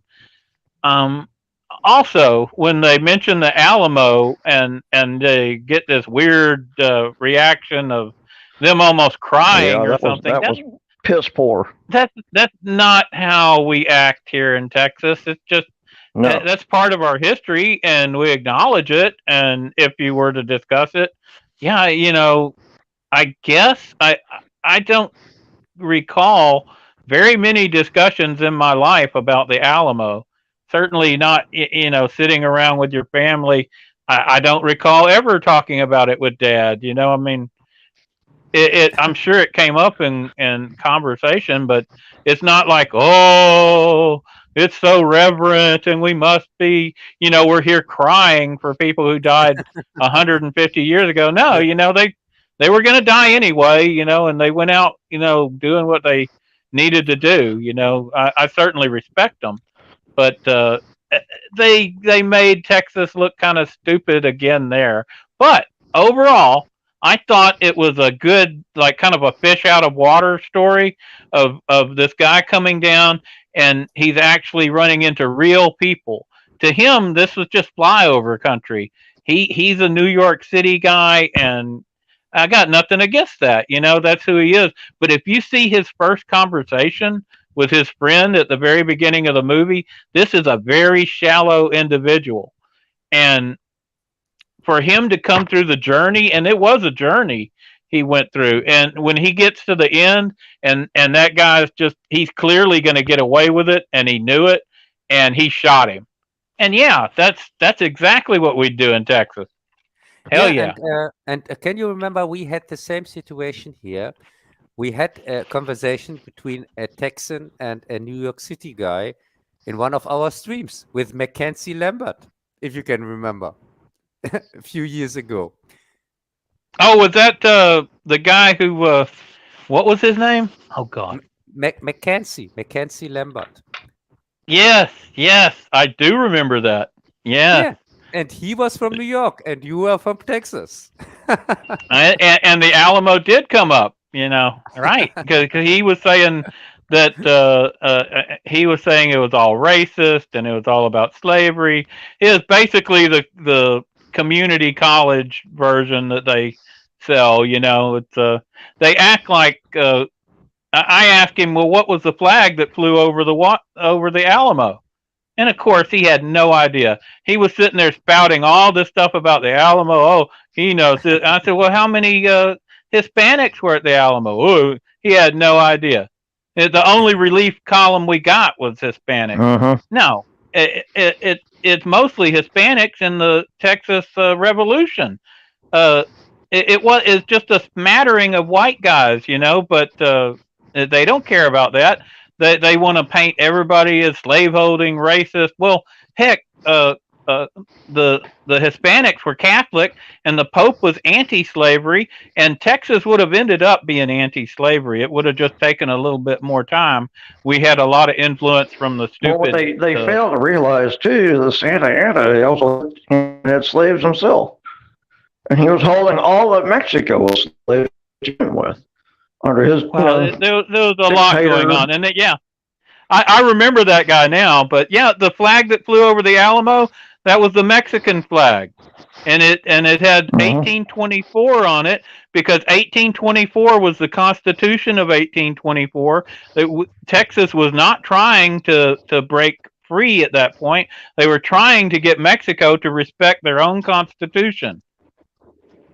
No, okay. And that the Alamo was about. It wasn't about breaking free at that point. It wasn't until after they slaughtered everybody at the Alamo and they came down here to Houston, and we put a whooping on them that things changed. That was the Battle of San Jacinto. The disgusting thing about the whole thing. Hello? Oh, I think we lost Bazzil again. I guess, yeah, he got disgusted. It's quieter now, though. Yeah. So, as I said, I liked the movie. It's not my favorite, but I thought it's entertaining. For a You can watch. 2022 movie, I thought it had an interesting little take of the difference between the New York City guy coming to Texas, and that's Texas is so big. It's like 2.5 Germanys. That's way on the other side. So when they show you that part of Texas, it does exist, but I can man, I would be right at home there. But I'm really a big city boy. There's like 7 million people in Houston, and there's probably just a few thousand in that town. But I could fit right in because I'm from Texas. But if you're from New York City or something, you're going to have some problems. Especially if you go around, saying you're a Texas fan in a Texas Tech area. Yeah, but anyway, when you are from New York City, you have in general problems with everything. So yeah, as we found out when we took a little history lesson there. Yeah. Okay, so that's interesting. The next two are Bazzil things, so yeah, and maybe by the we'll. way, I want to answer Thomas Anderson. With Equalizer 3, did you see the trailer? From the Are we talking to Thomas? Yeah, because he asked us if we have watched the Equalizer 3 trailer, but I didn't watch it because I don't care for this franchise. Oh, I haven't seen that yet. No, I just wasn't aware of it. Yeah, Equalizer, did you say? Yeah, Equalizer, because I must have missed that. I was kind of aware of it, that it came out here. The trailer came out for a new Equalizer, but I totally missed it because I don't care for the Equalizer. I wasn't a fan of the movies at all.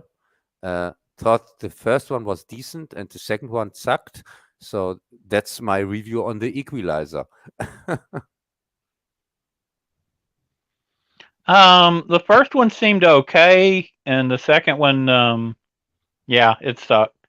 So, no, I haven't seen the trailer. Maybe the third one will be good. I mean, they've made 2 bad ones, so they're due for a good one. Hey, there's Jez.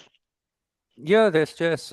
I'm going to send him an invitation, so if he wants to join us, that he has the opportunity for that. And yeah, we can go on. When you say the next 2 things were basic things, then we just go on with the next one till he comes back. Okay, so we'll save those. He says he's going to be right back. Dead Ringers, then we'll jump down to that one. Oh yeah, let's go directly to the worst one. Okay, so we have a girl. What was her name? Rice, or who's the actress? Anyway, she's playing both parts of a twin. Yeah, Rachel Weisz, and Rachel Weisz. That's right. Yeah, and we know her from the Mummy movies. She was in the first 2 ones, and in the third one she got replaced, if you can remember. Oh, that's right. So I liked her in those, and she's not like she's a bad actress, but man, this is kind of a hard series to try to watch. It has a lot of birthing scenes and things like that. If you're a little squeamish about that stuff, you're not going to really like it, because it's very heavy into a fertilization clinic, because the 2 twins, they're both gynecologists. Yeah, and first, for starters, this is a remake of David Cronenberg's Dead Ringers from 1988. So right, wasn't it 2 guys back then? Yeah, but the thing is, they made a remake with and made a gender swap with every character, but they stayed with the names because the names of all characters in the series are the same like in the movie. They are called in the movie. The two twins are called Jeremy Irons, Elliot and Beverly Mantle, the Mantle twins, the famous Mantle twins, and they were famous because they were inventors of new technology for women here to for birth. Uh, uh, Pregnancy, birth, and so on. And we see them inventing those things in the movie, by the way, if you can remember. Yeah. But these new twins are also called Beverly and Elliot. And here it starts. Elliot was, of course, called Ellie as short. So there were Ellie and Beth in the movie, in the original movie.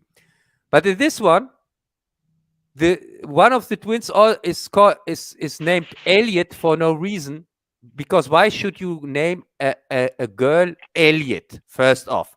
And also, she's not called Ellie, she's called Ello as short, also for no reason. Nobody would make a short from Elliot into Ello. No. It would be Ellie. And also, they could use another name for a girl, Elizabeth or something like that, so that they still have the Ellie short, so that they still can call them Ellie and Beth. But this is it starts out stupid with the names. Yeah, but it gets worse from here, because the whole series tries to bring us again the message of women in power and men are bad and weak and stupid. It's the whole series in every scene. All men are portrayed there as stupid or weak, especially weak. When they want to go to the sponsor, the billionaire is of course not a man, is a woman. And there were also men there, but her whole family are also women, and there were some men there who were acting like women or not. Well, I noticed whenever the men would make any kind of comment or whatever, they were instantly shut down or humiliated. Yeah, and also they wanted to portray those mental twins as geniuses. But they didn't invent shit in this series, because the whole invention thing they left out. They don't show us the equipment that they have invented, for example. And also, we don't have these awesome scenes with this. From what I got, they were trying to grow babies outside the womb. Is that right? Is that Yes, and that's what they were showing. That was going to be their big thing. Yeah, but they have them like they're just instant. They don't even have any support for them. They're just somehow hanging there in a bubble. It doesn't make any sense. It looks cool because it's CGI, but that would never work. You know what I mean? A baby's going to weigh several pounds. And if you have nothing there supporting it, it's not just going to hang in midair. So to me, it looked stupid. Yeah, and also it is forbidden, like impossible. Yeah, and also it's not allowed anyway. It's forbidden from law to do something like that. That was the only thing they got right. It's not allowed to do that. I know that, and but the thing is, they wanted these mental twins act like the ones in the original movie from Cronenberg. So one of them is gay. Technically, I bet, under current law, you could murder the baby and it would be not considered a human life, depending on what state you're in and how far along it is. Isn't it crazy? Yeah, it's insane. crazy. It's crazy. But to come back to the series, so Beverly is gay. She wants to be Yeah, with there's a a lot of woman. lesbian stuff in Yeah, this. lesbian, and her sister is bisexual. So, but most of the time she's also lesbian. But sometimes she also with men for some reason, I don't know. And but they also kind of are into each other, kissing each other and things like that, Yeah, which I is saw that. which is kind of gross, and and they constantly want to act like the originals in the Cronenberg movie. They so one of them is is dating somebody, a woman, and then the other one is pretending to be her or otherwise, and also they differentiate from each other with their hairstyle. One of them has open hairs, Beverly. No, no, uh,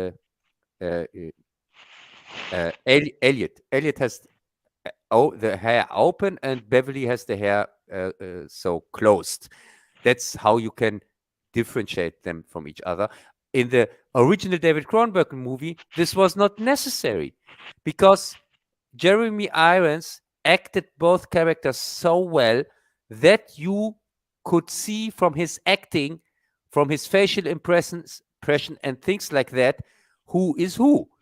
It was not necessary to make someone with hair and the other one bald or something like that, that you can differentiate Yeah, from but each other. you kind of had to do it here. The actress, I couldn't without the hairstyle. I couldn't tell which one was supposed to be which because they would also swap off with each other, and Yeah, one would like get the girl so the other one could have her, and all kinds of strange stuff like that. It was confusing.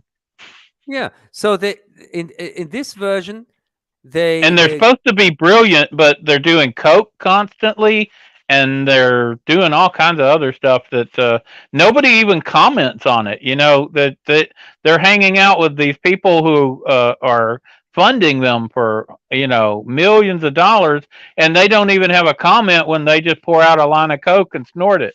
You notice yeah, that? yeah, of course, and also they the character, this girlfriend that is Basil is back. Hi Basil, nice that you could make it back. Okay, guys, I'm back. Sorry about that. Yeah, and as I said, I sent Jess an invitation. If he wants to join, He can't make it. He said he's got somebody coming over. Oh, okay, no problem. I just sent it to him in case, just for to be safe. So as I said, they oh no, now I lost what I said. I wanted to Choo say. choo! Your train of thought just went off the track. Yeah. So they constantly want to copy the original movie. So they made also a change with this girlfriend, because we have there is a lesbian actress which is played in this TV series from this black woman, which I couldn't stand, because in the original she's like in the original a French actress. She's supposed to be a French actress, but in the original she was played by a really good actress. But in this case, she was played by this black woman, which I didn't know. Never. Maybe I've seen her in things before, but I can't remember. And for me, she was just awful, because they tried to make her out to be a genius actress, but then we see some scenes with her in a cheap horror movie, which was be played out on TV late at night or something like that, a TV movie or something like that, and they were constantly trying to make it like, oh my God, she's greatest acting ever. Did you see how her parents reacted to the acting? Like, oh my God, this is I've never seen anybody watch a horror movie and react like that. And yes, it was terrible. And Yes. I can't believe they even used that to show how good she was. And her acting, that honestly was probably her best acting in the series. Yeah, yeah. So first off, these women, these twins, they try to help women to get pregnant, but they themselves can't get pregnant for some reason. Beverly wants to get pregnant, but she couldn't and gave up on it because she has some problem getting pregnant. But then, when she's with this new girlfriend, this actress, she gets pregnant from her brother. Right. From the brother of the actress. And it's so, now it's no problem anymore. I don't understand. I really, because they made it out like it is a big thing.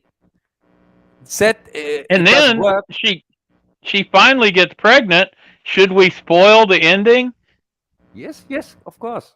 And then a very confusing ending where she had pushed a old lady off the building for basically no reason at all. She's supposed to be this brilliant doctor and whatever, and they're just hanging out where they're sitting on the edge of the top of a building, which seems really stupid. And she just runs over there. She comes over, sits on the edge of here on the ceiling, and constantly is telling her that she's bad and stupid, like an invitation. Please come over and kill me. And she sits on the ceiling. By first time they meet each other, and she makes her so angry that she throws her off the ceiling. And then she acts like she didn't do it because she probably just imagined it. And so this is supposed to be. Remember, this is supposed to be a brilliant doctor acting like this. Yes, nothing. It doesn't fit. It doesn't fit. And also, after she kills her, we should still sympathize with her. Why? These are awful people. I couldn't stand any of them. At least in the Kronberg movie, you could have kind of sympathized with these mental twins because they were really misunderstood geniuses.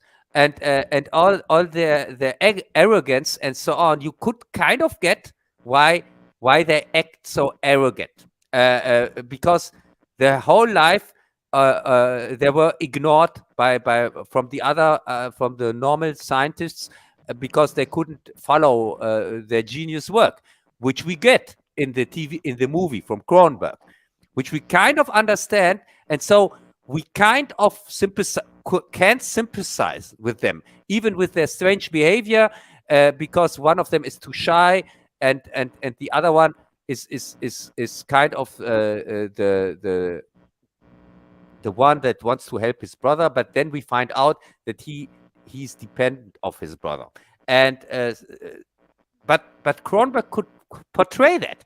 He could show us that with a very good script, and also, let's not start from the decoration there.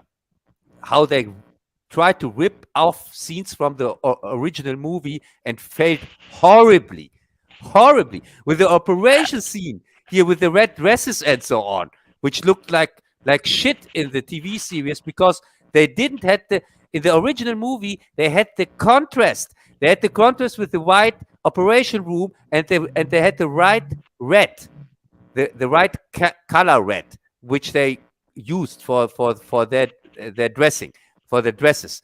But in the TV series, everything was much too dark. You couldn't see the contrast probably, and also they used the wrong red for the dresses, and also they made the dresses look like shit anyway. Yeah, so basically, I'm got a thumbs down on this one. What about you? Yeah, it was complete garbage. I would say it's the worst thing put out this year. It's the worst series probably I've ever watched in my whole life. And now Amazon. It was really bad. It's really hard to get through. Yeah, and now the two worst series ever made are from Amazon, because we have Rings of Power, and now here the Dead Ringers, both Amazon Well, products. it's true. Although She-Hulk is a close third. Now, She-Hulk is Citizen Kane compared to that one. Sorry, She-Hulk is at least entertainingly bad. This is just Okay, offensive stupid. let's move on to the next one while we have Bazzil here. Can you hear me, Bazzil? I hear you. Okay, so the next one on the list is one Bazzil has put on. We covered it last time, but Bazzil wasn't here. You wanted to talk about Cocaine Bear, Bazzil. Yeah. Yeah, I actually liked that one. It was funny as hell. A movie about a cocaine dealer and hiking through the woods. Flying, actually not hiking in the woods. This guy was in an airplane and the plane crashed. And the coke gets spread out across the and the bear picks up on the scent, goes to check out this package and it being cocaine. He tears it open, and he eat it, and he gets high. And then he goes on chasing this other guy who's trying to track down the drug dealer, and trying to track down the buyer of the coke, and trying to get all of his coke together so he can actually get it and try to sell it to the dealer. He's freaking out because the coke is spread out all over the forest and you couldn't get it all. And he's chased by this bear throughout the entire movie.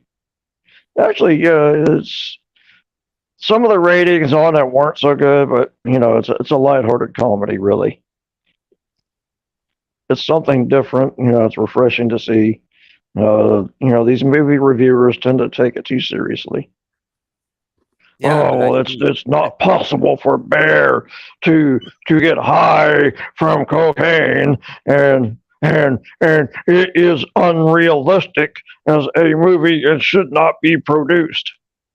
Come on, get a life, people. You gotta have some fun in this world. That's what it's all about. What say you? Cocaine Bear. I thought it was okay. It's not my favorite movie. For me, it has just this one gimmick with the cocaine bear, but you get exactly what it promises. You get a bear on cocaine who kills people, which is okay for me. But there is another movie which has also kind of a silly premise, Renfield, which I would like to compare to Cocaine Bear. For me, okay, let's do that. Yeah, because for me, Renfield is the better Cocaine Bear. Because in Renfield, you have the premise that Renfield, he is working for Dracula and bringing him people to eat. But he becomes he wants to become normal again, because Renfield is kind of has superpowers when he eats insects, and so that he can better do the work for Dracula. But he is meeting up with people who come from strange relationships, and he wants to leave Dracula. And but when Dracula gets aware of that, he wants to prevent that. Isn't Dracula played by Nicolas Cage? Yes, Dracula is played by Nicolas Cage, and the movie is all over the place. Again, it's a comedy, it's action, it's a gore fest, everything at the same time. But it's done very entertaining, and I think it's done more entertaining than Cocaine Bear. So that's why I compare it to it. Cocaine Bear is okay, but Renfield, for me personally, was the better experience to watch. And it's stupid. It doesn't make any sense, but it is really, really entertaining. That's what I want to say about it, because I know nobody has watched it besides me here.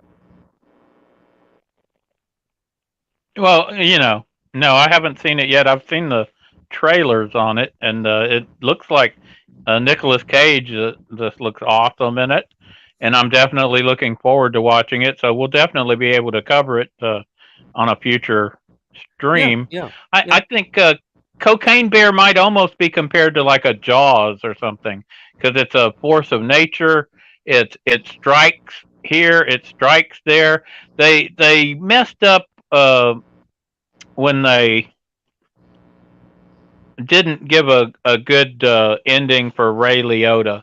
They had him, and whatever it is with these people and their daddy issues, they don't seem to be able to write a father who's not some sort of weird asshole. So, I like Cocaine Bear for what it was. It was just a fun romp, popcorn movie. So, yeah, I guess I'd agree with Bazzil that it's a good movie. But that's an interesting comparison to Renfield. So I'll definitely, when I watch them, I'll be looking for that. Oh yeah, Renfield, very interesting movie. Yeah. Okay, so let's. But again, I mean, this is just a lighthearted comedy. People want to take it too seriously. A lighthearted comedy that has people being ripped apart by a bear. Yeah, I Yeah, agree on it's that, fun. and that's the reason why you can really compare it to Renfield, because Renfield is also like Cocaine Bear. It's for me just a light-hearted comedy, but it is much better. It has much more action. It has a sillier promise, and it has more ideas than Cocaine Bear, because in Cocaine Bear you have just this one gimmick, but in Renfield. There are more interesting ideas in it. For example, well, you remember Cocaine Bear is limited by its director. What's her name? Yeah, we're lucky. By the Charlie's Angels director, it's limited. Yeah, her. Yeah, and it shows, and but it's still okay. I'm not saying it's a bad movie or something like that. I'm just saying, in comparison, I'm going to remember Renfield. But Cocaine Bear, will kind of forget because I'm never going to rewatch Cocaine Bear again. It was okay for the first watch, but with Renfield, I'm not so sure. I would rewatch Renfield again. Okay, well, let's move on. Did you get a chance to watch Resident Alien Season 2, Cub? Yes, but it's long ago. So you have to kind of remind me a little bit what happened there, because I watched it, of course, back then when it came out. Well, do you? Well, let's see. It looks like we lost Bazzil again. He was the one who wanted to discuss it. I guess we can table it until next time, or? Yeah, because we kind of already talked about it, but we can talk about it again, no problem. Yeah, hi Bazzil again. Did we already do Resident Alien Season 2? I don't think we did. No, because it came out 1 or 2 years ago. It's I think it has not been 2 years ago. I don't think we did it though. It has not been 2 years ago. We talked about the first Resident Alien 2 years ago. But we'll put a pin in that and move on to, we have The Mandalorian, we have Office Space, and then we have all these trailers to go over. So let's do The Mandalorian Season 3, and we'll bump it to Bazzil. What did you think about Mandalorian Season 3? I thought this was one of the better ones. It really was. The first one, actually, the first two were pretty good, but this one really sums it up about Mandalore, what happened on Mandalore, and how he was able to redeem himself too. He always had this theory that something wasn't right with the idea that Mandalore was, poisoned and pillaged and etc. And so he found he followed the legend of this one leader, rogue leader, and found her and went and talked to her, and it said he was going to Mandalore to explore the mines and go to the living waters and bathe in the living waters to be redeemed, and he wanted her help. She wouldn't help him at first. She sent him away, so he took off and went to Mandalore, and subsequently went down into the mines and got attacked by trolls and other creatures down in the mines. And he sent Gorgu. Gorgu was with him, by the way, the whole time. And then he sent Gorgu back to Chicky. I forgot what her name was. Back somebody. I'm sorry. And so he went back and told her that the Mandalorian was in trouble, and she took off and went down to Mandalore and actually rescued him. And she guided him to the river of the living waters, where he was actually able to walk in and bathe in the living waters, so to speak. And then along the way, as he went in, reciting his creed, I swear on my name and the names of the ancestors and so forth, he was grabbed by another mythical creature, and pulled under, and she took off after him instantly and rescued him. So by that, she was also redeemed from her curse of being an apostate, because she rebelled against the original authoritarian rule of Mandalore, her and her family.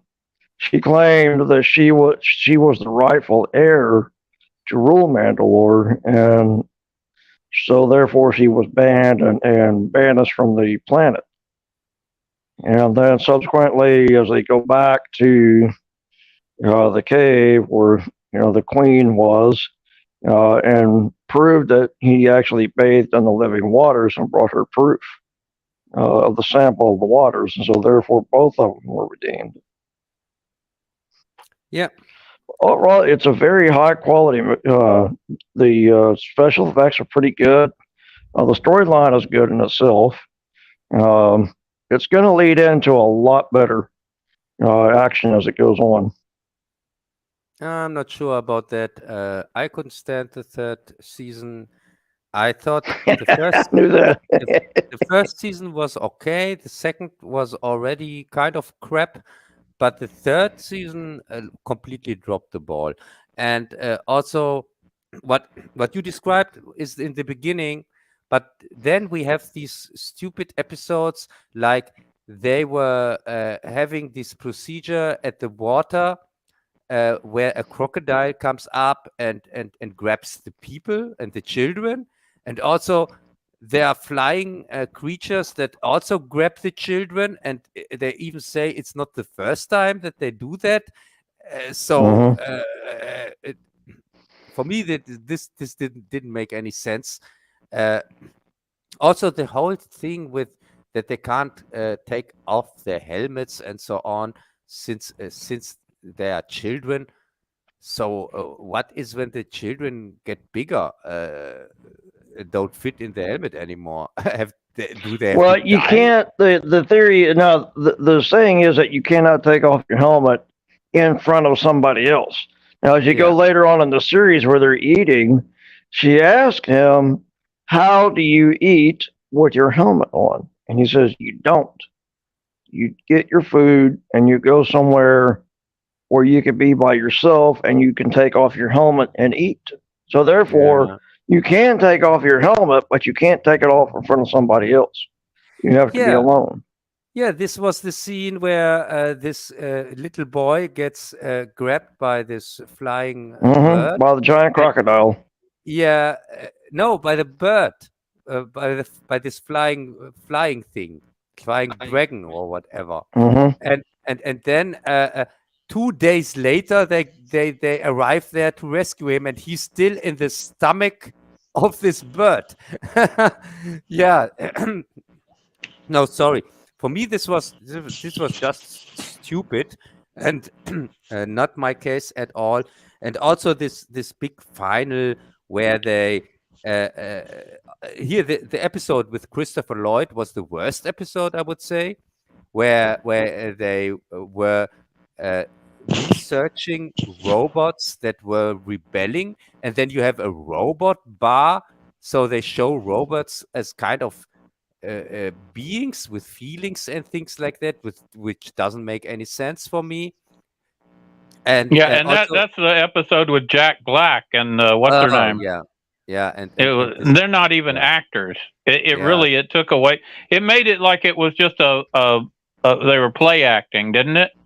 Yeah. It was just stupid. And also at the end, this big final where they drive the spaceship into the headquarter of whatever, and then Grogu saves them with his superpowers, with his Deus Ex Machina. Oh yeah. Yeah. So And his superpowers are not even refined yet, not even close to that of Yoda. yeah, and also the ending of this season, the last scene, was like in a cartoon where you in fact, you had this circle around Grogu or whatever at the end, and it was like a Bugs Bunny ending or something like that. where are they coming up with the idea of this Grogu, and he's supposed to be the child of Yoda, when Yoda's a completely different storyline, completely different movie? I don't get it. Yeah, we have no idea where Grogu comes from. We don't know if he comes from Yoda or somebody else. It's just he's just a plot point in the story, and this is for me a cheap Lone Wolf and Cub ripoff, as I said in my first review on it, a few here in my Star Wars review. And by the way, next week, next Wednesday, starts my Star Wars month. And Really? yes, there are 3 Star Wars reviews I show in a row, and in the last one is an appearance of Greg. The first. Wait, I gotta tell you one thing, Cub, and to everybody out there, I have to give kudos to Cub because he does these reviews. Just they're really really good. He puts a lot of effort into it. He does a lot of good explanation, a lot of clips and things like this. It's a very professional effort that he puts into it. Oh, thanks. It's enjoyable to actually watch. Actually enjoyable to watch it. Star Wars month should be awesome. Yeah, and as I said, next now starts the Star Wars month, and the last one we see Greg appearance, his first appearance in one of my reviews, in the 3rd Star Wars review, here where he researched the toys here in this toy store with Kate. All right. Yes, that's where I searched for the swords. Yes, and there where you found out the dark secret of Star Wars, that they in fact ripped off Space Wars. That's right. There is no Star Wars franchise. They completely tried to rip off the famous Space Wars franchise. And you find the Space Wars sword or not? That's right. Awesome. Yeah, they try to sell us this so-called franchise, which is so-called Star Wars, but in fact, it's just a cheap Space Wars ripoff. There are no Star Wars toys at all. Everybody watch for my appearance. Yeah. Okay, so we're down to just Office Space, which Bazzil wanted to discuss Office Space, and then we have our trailers. Yeah, don't forget the stupid princess you have to let me sit through. Which one? Great. The princess. You wanted me to see this god-awful SJW woke garbage. From Disney, by the way. I didn't even have that on the list. I forgot about it. You sent me, told me Office Space and the Princess 2022. That's right. It was on the list. It just didn't get written down. We would have missed it without you. Yeah, I had Without to your sit through it. vociferous complaint. I had to leave Castle Rock, the town, as I told you here, from Needful Things. I listened to the 25-hour book here from Needful Things, and I had to leave this little small nice town, Castle Rock, where everybody is nice to each other, as you know from the Needful Things story. And I had Right? to leave. Yeah, I had to leave that for 2 hours to watch the stupid princess thing. And It's an hour and a half. There's nothing wrong with that movie. What? It feels like 2, please. No, she battles her way all the way down. I did not see it as some sort of feminist trope. I saw it as just a fun little movie where you got a princess who has to battle her way from the top of the tower all the way to the bottom. So no feminist trope. Oh yeah, that was funny as hell. It was good. And What makes you think it wasn't? And in the end, they don't decide. The father doesn't decide. Oh, from now on, the women are in charge of the faith of the family, not the man anymore. And when he makes a night out of her, Yeah, well, she kind of earned it. really, She a did. 100-pound girl that just defeats every guy there. No guy has zero. Any guy has zero chance against her, and she has. You gotta hasn't admit, she's even- one hell of a fighter. Really? But she hasn't even muscles or something like that. How could she even pull off the sword? The sword. I don't know. She's pretty amazing. The Yeah, but fact that the actress did most of those stunts herself. These swords, they can't be real because she wouldn't be able to even pull the sword. No, it's off. ridiculous. There's no way anyone could survive that, male or female. Yeah, but But- she's not. She has no muscles or anything like that. It's just a 200-pound actress who and we supposed to believe that she's beating up all these guys, and then she meets her the woman that trained her, and also of course the main parts were all women again. Also the evil guy. The woman henchman of him was the most the best fighter. Of course, all the good fighters were all just women. Of That's course, true. You notice what got me was she was able to defeat all these men and stuff, and even with her mentor and her working together, they couldn't even touch this bad girl with the whip. Yeah. So Yeah, that was a little wrong. But and I also wanted she to had- hear Cub cry, and I did. It was worth it. Yeah. Oh, I was so angry. Really, it was really funny because I was listening for hours here from this about Castle Rock here, Needful Things, and how people are mean to each other. And things like that, and I was constantly thinking, but why should they get so angry at each other? That doesn't make any sense. But then when I had to sit through the princess, I became angry You were myself. so angry at me. Yeah, I was so How angry. about Fat Boy having to climb the tower? It took him the whole movie to climb up and down. Yeah, it was the only decent. That was the only decent scenes in the movie. Really. This fat character that had to 2 times go up the tower, that was okay. It was just a gag, and it worked. But everything else didn't work for me at all. And there is also no solution at the end.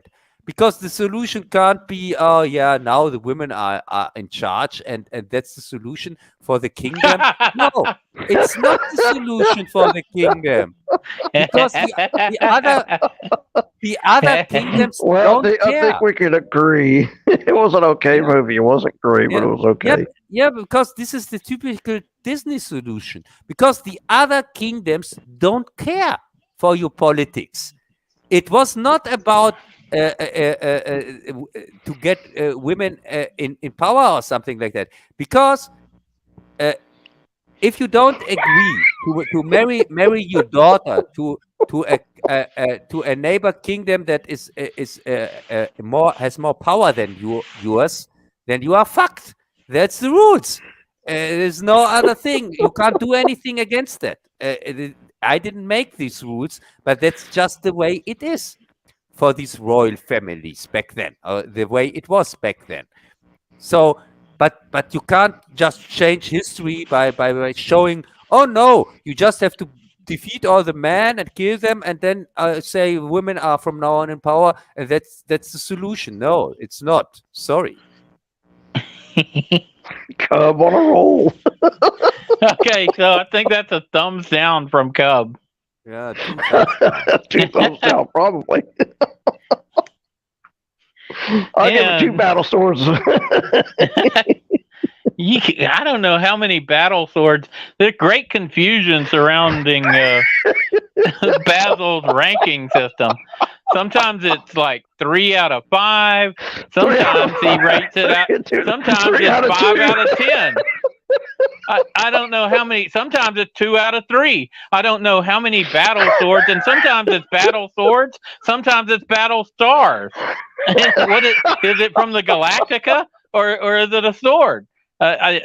Great confusion surrounds Bazzil's ranking system. I can't tell what he likes and what he doesn't.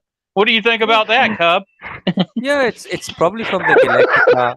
In Mandalorian 3, we have also people from the Galactica. Here, like Starbuck. Here, the woman. Okay.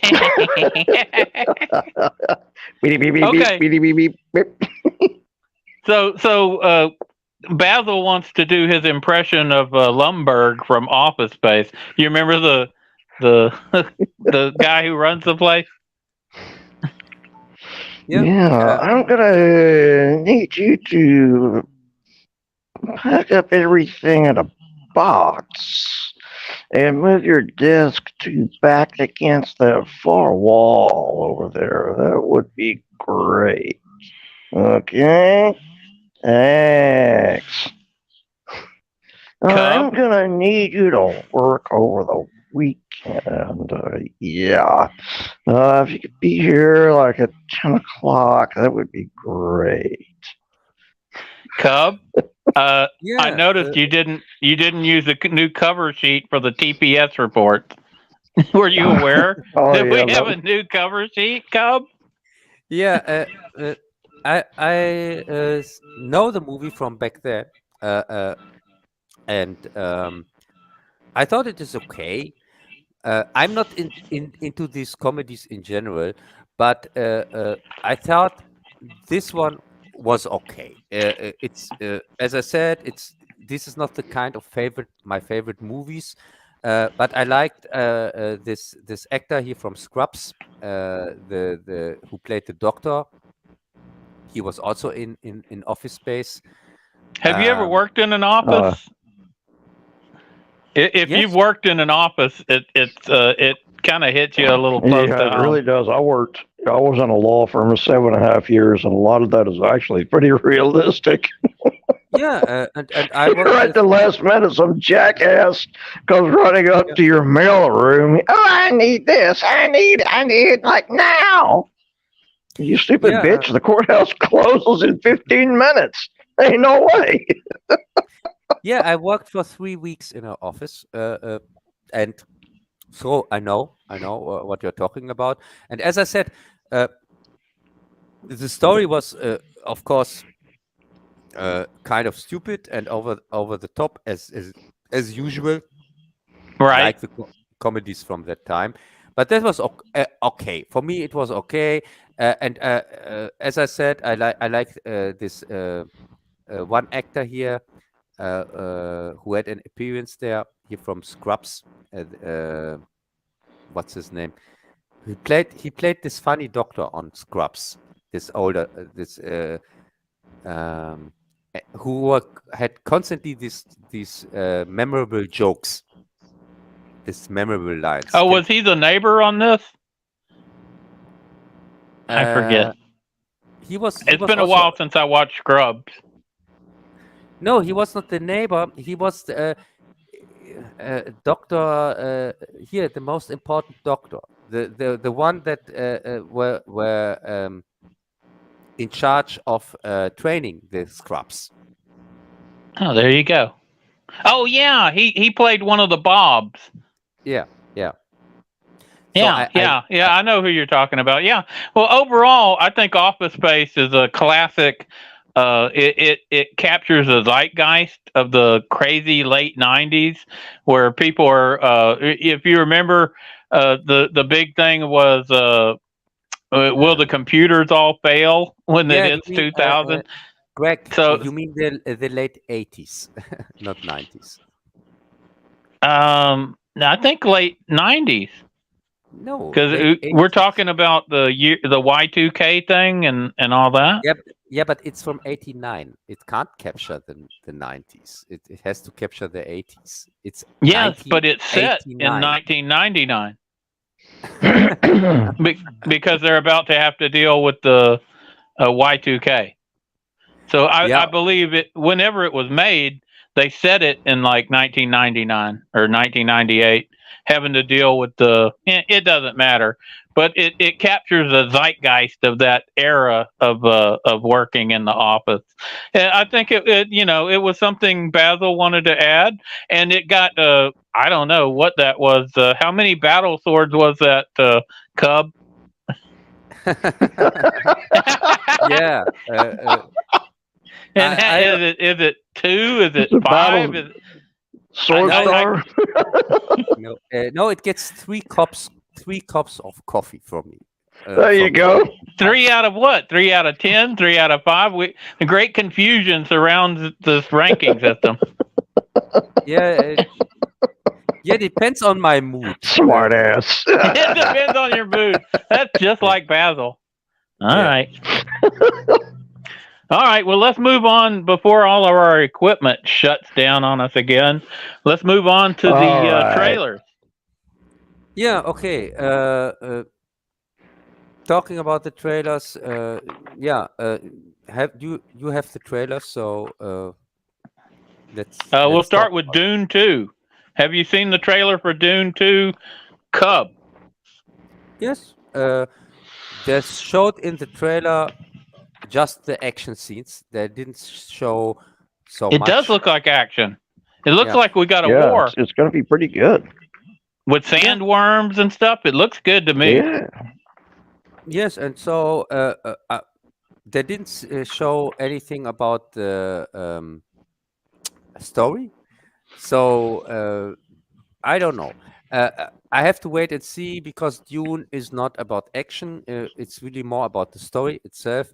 And so this trailer, I think it's made for the normal people who just to grab their attention, because you got to grab their attention, and they're all staring at their phones.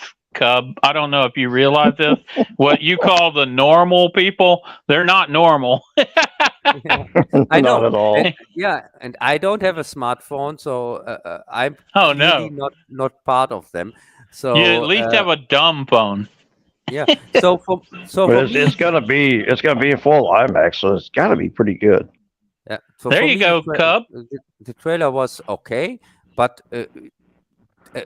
I have to wait. Really, with the Dune, I have to wait to see the movie itself, the second part. Well, yeah, but you like the fact that there's all that action. Yay! So Cub gives it a tentative thumb halfway or something. I don't know. Yeah. Now half Cub up. Let's move on to the Flash.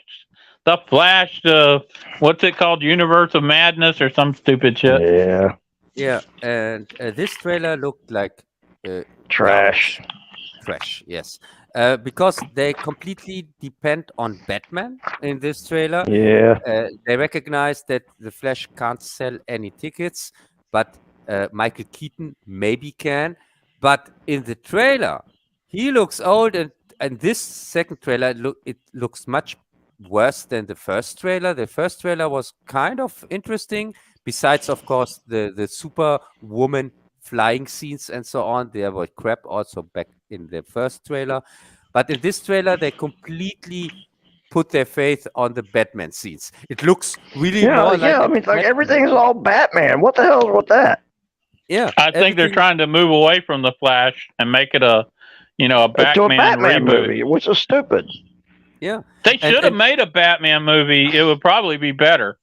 yeah. Uh-huh. Without the stupid Flash, that would probably be better. And also Because the story about him saving his mom, he's going to destroy the world to go back in time to save his Save mom. his mother, yeah.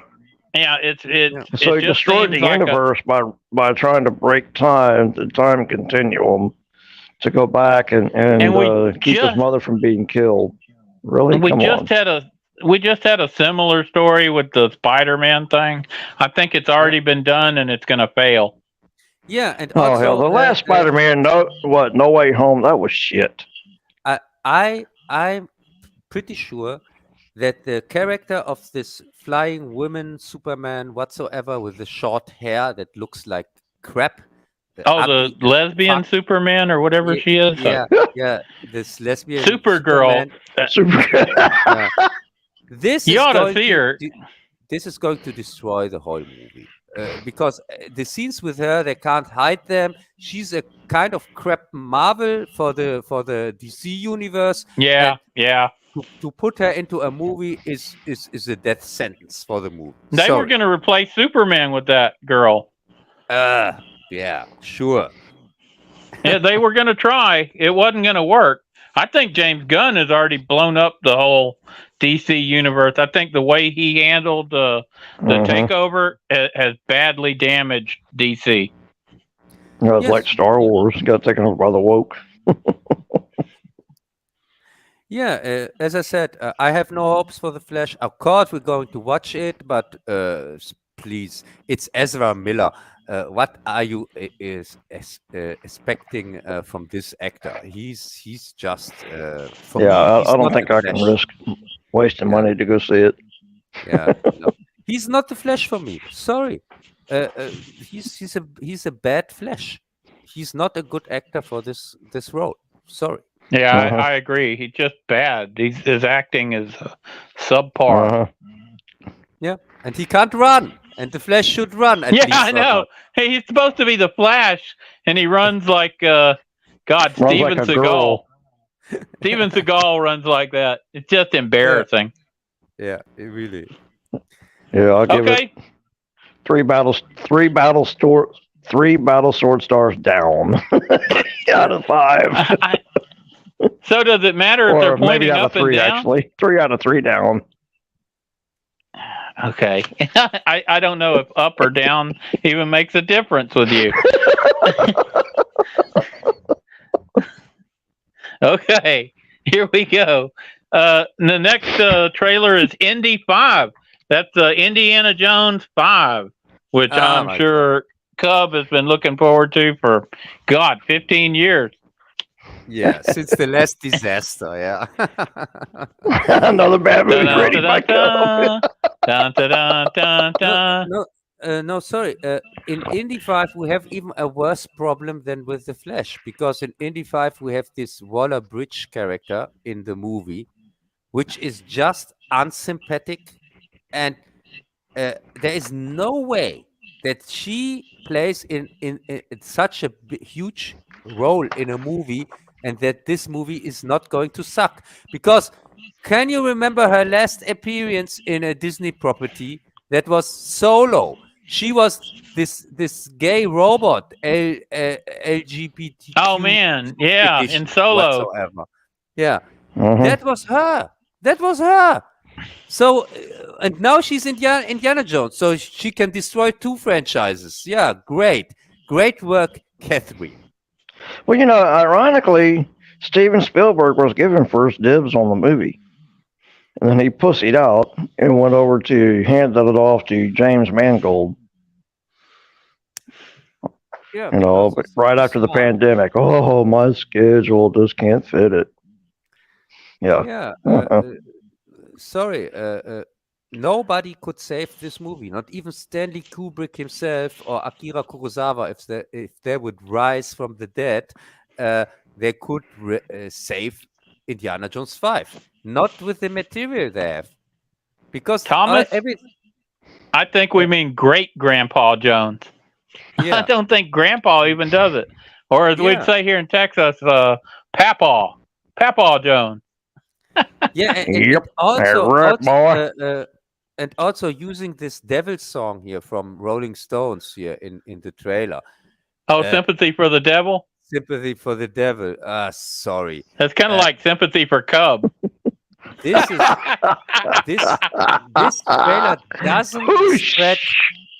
No, it doesn't spread any Indiana Jones feelings, because they tried to mix, and also trying to mix the Indiana Jones theme into Sympathy for the Devil, and doing such a poor job.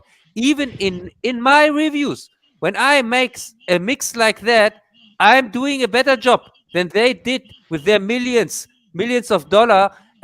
Could afford anyone to do a decent job on this mix, to try to mix Sympathy for the Devil here with the Indiana Jones theme, but they completely failed, or not? They failed. Yeah, it sounds like crap. Even I could do a better job in a few minutes if I want to with this mix, but they couldn't. So sorry, for me, I think they gave up completely on this project. They know they have a turd on their hands. It's going to flop. It's going to bomb hard, like The Flash. And yeah, that's what I have to say about it.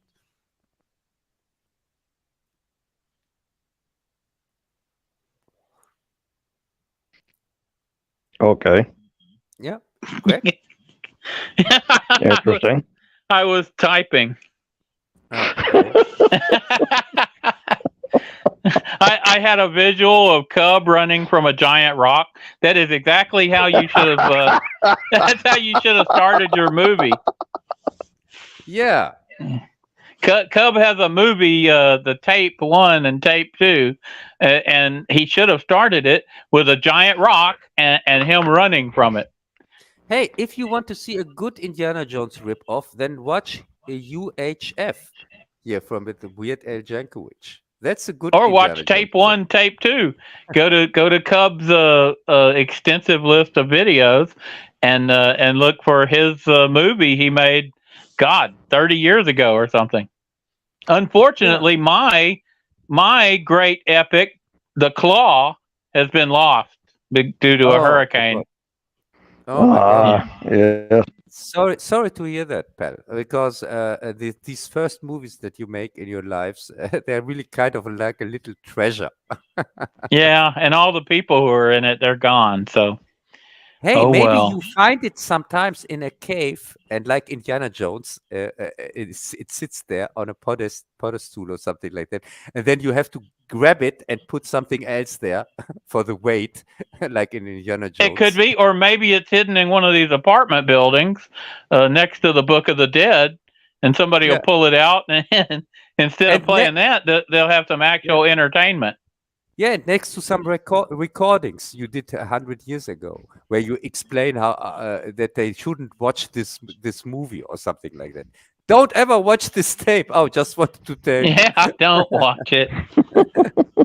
Okay, so the next one on the list is Becky 2. Now, the original Becky movie starred Kevin James, and he ended up getting, really messed up by this little girl. And I can't remember if Cub liked the original Becky or if he didn't. But did you like it, Cub? No, I hate everything Kevin James. You know that. What's new about this? He hates everything. Well, I recommended that movie to you, so that makes me sad. Yeah. No, sorry, I didn't watch Becky, the first Becky thing, because I can't stand Kevin James. I would never voluntarily watch anything with Kevin James in it. Sorry. You told me you watched it. The Becky one? Yes. That's been like a year ago. Becky. I think you lied to me. The original Becky. The original Becky with Kevin James. No, no. If I would never watch a movie with Kevin James voluntarily. Sorry, that Well, you have he was totally confused. different. He played against his type. And he played against every type of role he'd ever done. He played Ah, the bad guy, and ah. he ended up getting literally his head chopped off with a lawnmower. Yeah, whatever. So people who don't like Kevin James would love this movie because he gets so abused. No, sorry. That's Kevin why I James, thought you would like it, and you didn't he's even watch it. he's not. No, No, And yet Kevin you James is demanded that we not, not it's all he's right. for me It's not. all right. He's not a So not you an didn't watch even the video. did you even the watch? trailer? I don't even think he watched Did you the even watch the trailer. trailer? No, I watched the trailer, but as I said, because I didn't watch the first Becky, the trailer didn't say anything to me. It was just It the has trailer. nothing to do with the first movie. Yeah. Sad. So, yeah. So Okay. All right. so I'm We not got a going great to watch we got a this one great too. audio clip. If we need an audio clip for a Cub not liking something, we've got it right there. Yeah.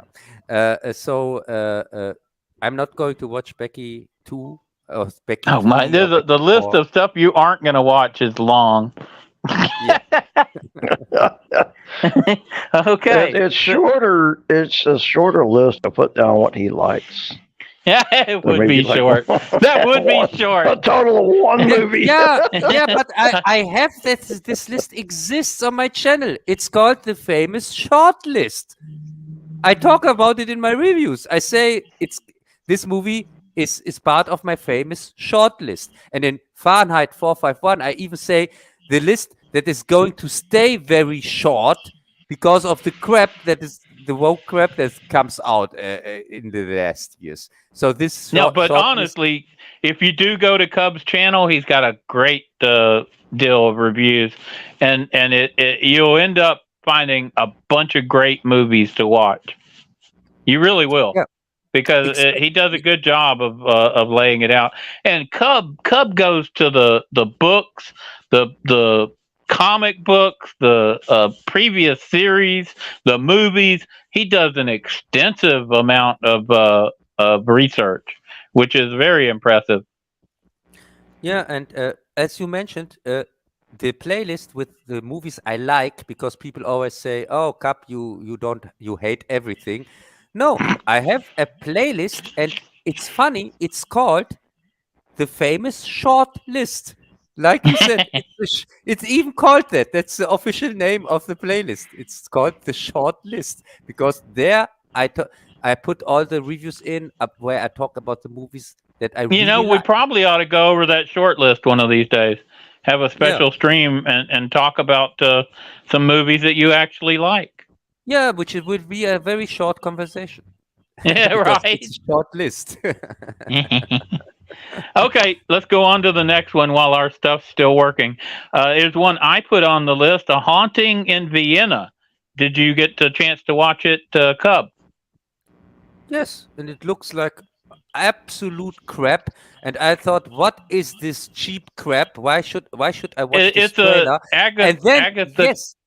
yes, I want to come to that. Yeah, And another then Agatha Christie I movie. saw Kevin here, this Brenner guy here. What's his name?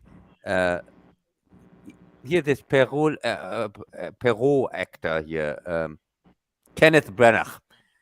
And then I Right. thought, oh my God, this cheap as hell conjuring whatsoever ghost. It's a Perrault. It's an Is it Agatha Perrault? Christie Perrault. Yeah. And it looks Can you so believe that? cheap. Yeah, really, I would never have thought that.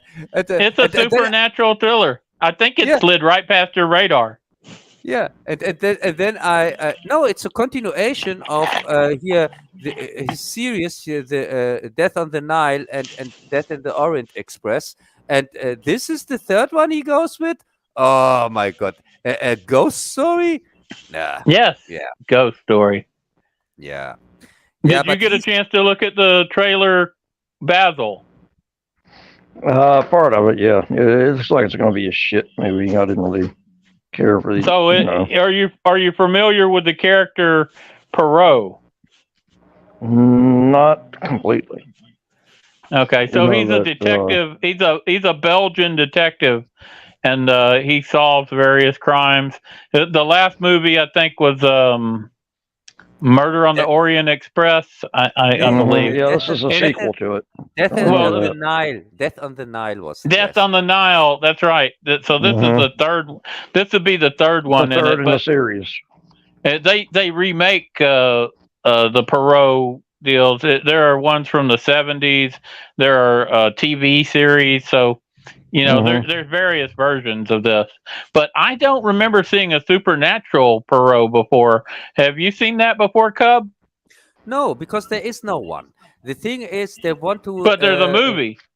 Yes, I guess there is a story from Agatha Christie, but in There the you go. story, the supernatural parts, of course, are not presented like real supernatural, like we see in the trailer. In the trailer, they make it out like there are really ghosts or whatever.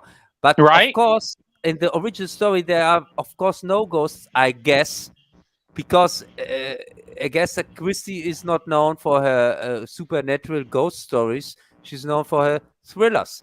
Of course, this is going to be a scam, and Perot is going to lighten it up. But in the trailer, they want to sell it like a Conjuring movie or something like that. Right. Well, you know who does ghost hunting is Bazzil. He's our resident ghost hunter. So, yeah, I know. So, what do you think of the trailer, Bazzil? Do you think it's going to actually show ghosts? Actually, it's possible. I believe that you'll see a ghost or two. Maybe in the form of an evil spirit or two. There you go. Manifesting itself. No, I don't think we're going to see any ghosts at all. I think the ghosts are a red. We'll see. I think the ghosts are a red herring. They're not going to be any ghosts, but there will be fake most ghosts. Likely not. I mean, it doesn't look like it's going to be because it's a Perot. It's a Perot. If you're familiar with it, he's going to end up debunking the ghost, which is what Bazzil does most of the time. He hasn't actually found any ghosts, but sometimes I think the ghosts have found Bazzil. Yes, they have. And for sure they have. We won't say where, but we will. I have a new battle sword. Oh, all right. A new Ecator, a new battle sword. Man, that's awesome. And I retired the second battle sword. It was not as accurate and couldn't quite get it honed in the way I am able to get it. So do you think this new battle sword will help you locate the ghost?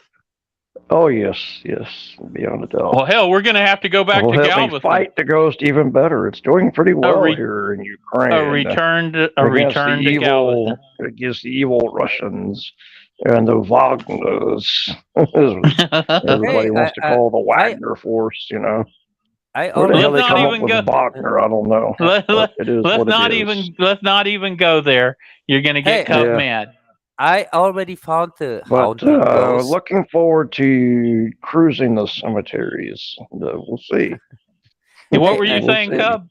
I already found the haunting ghost in form of Perot, because I thought after the Death on the Nile crap, which was it would kill the series. Crap.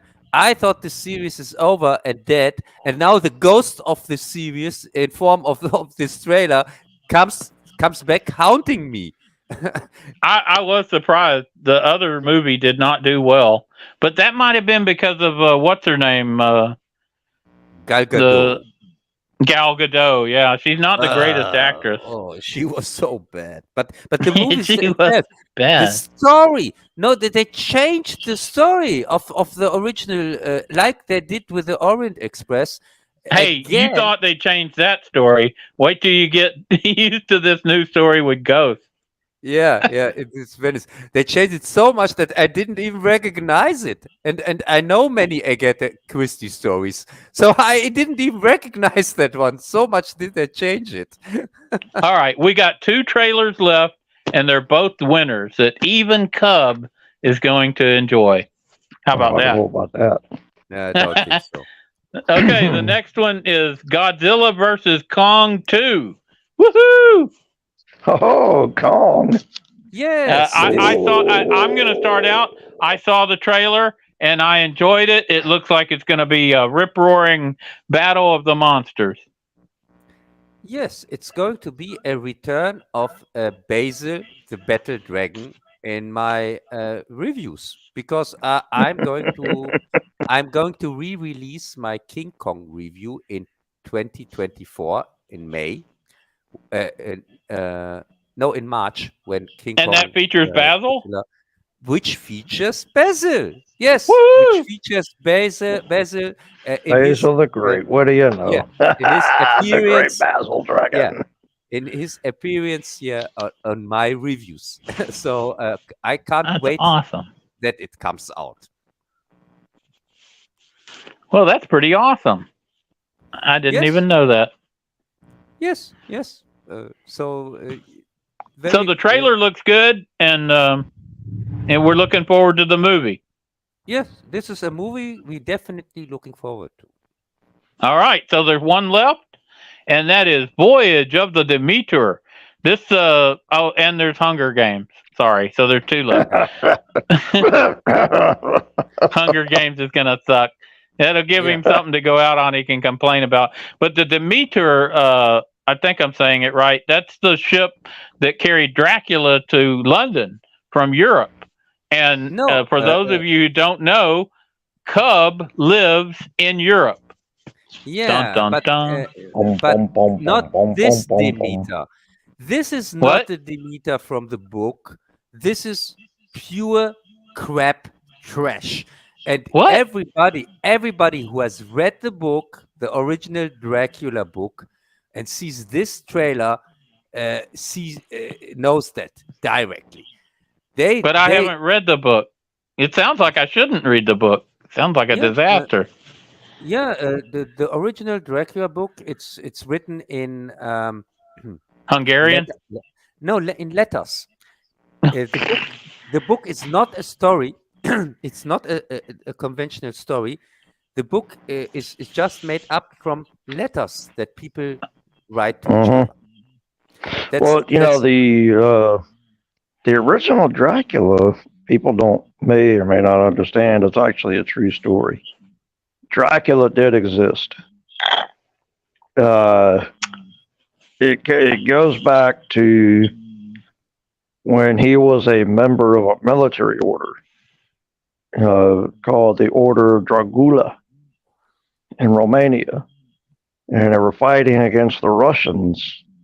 And when they killed the enemy, the way they killed the enemy was slow and meticulous. They impaled them on a pike. You mean Vlad the Impaler? Yes. And his wife, while he was gone to battle in war, somebody mistakenly sent his wife a letter saying he was killed, which was not the case. And she became enraged and she jumped out the window of the castle and killed herself. I don't think they were fighting. I don't think they were fighting Russians. I think they were fighting Muslims or something. Yeah, okay. Something like that. My mistake.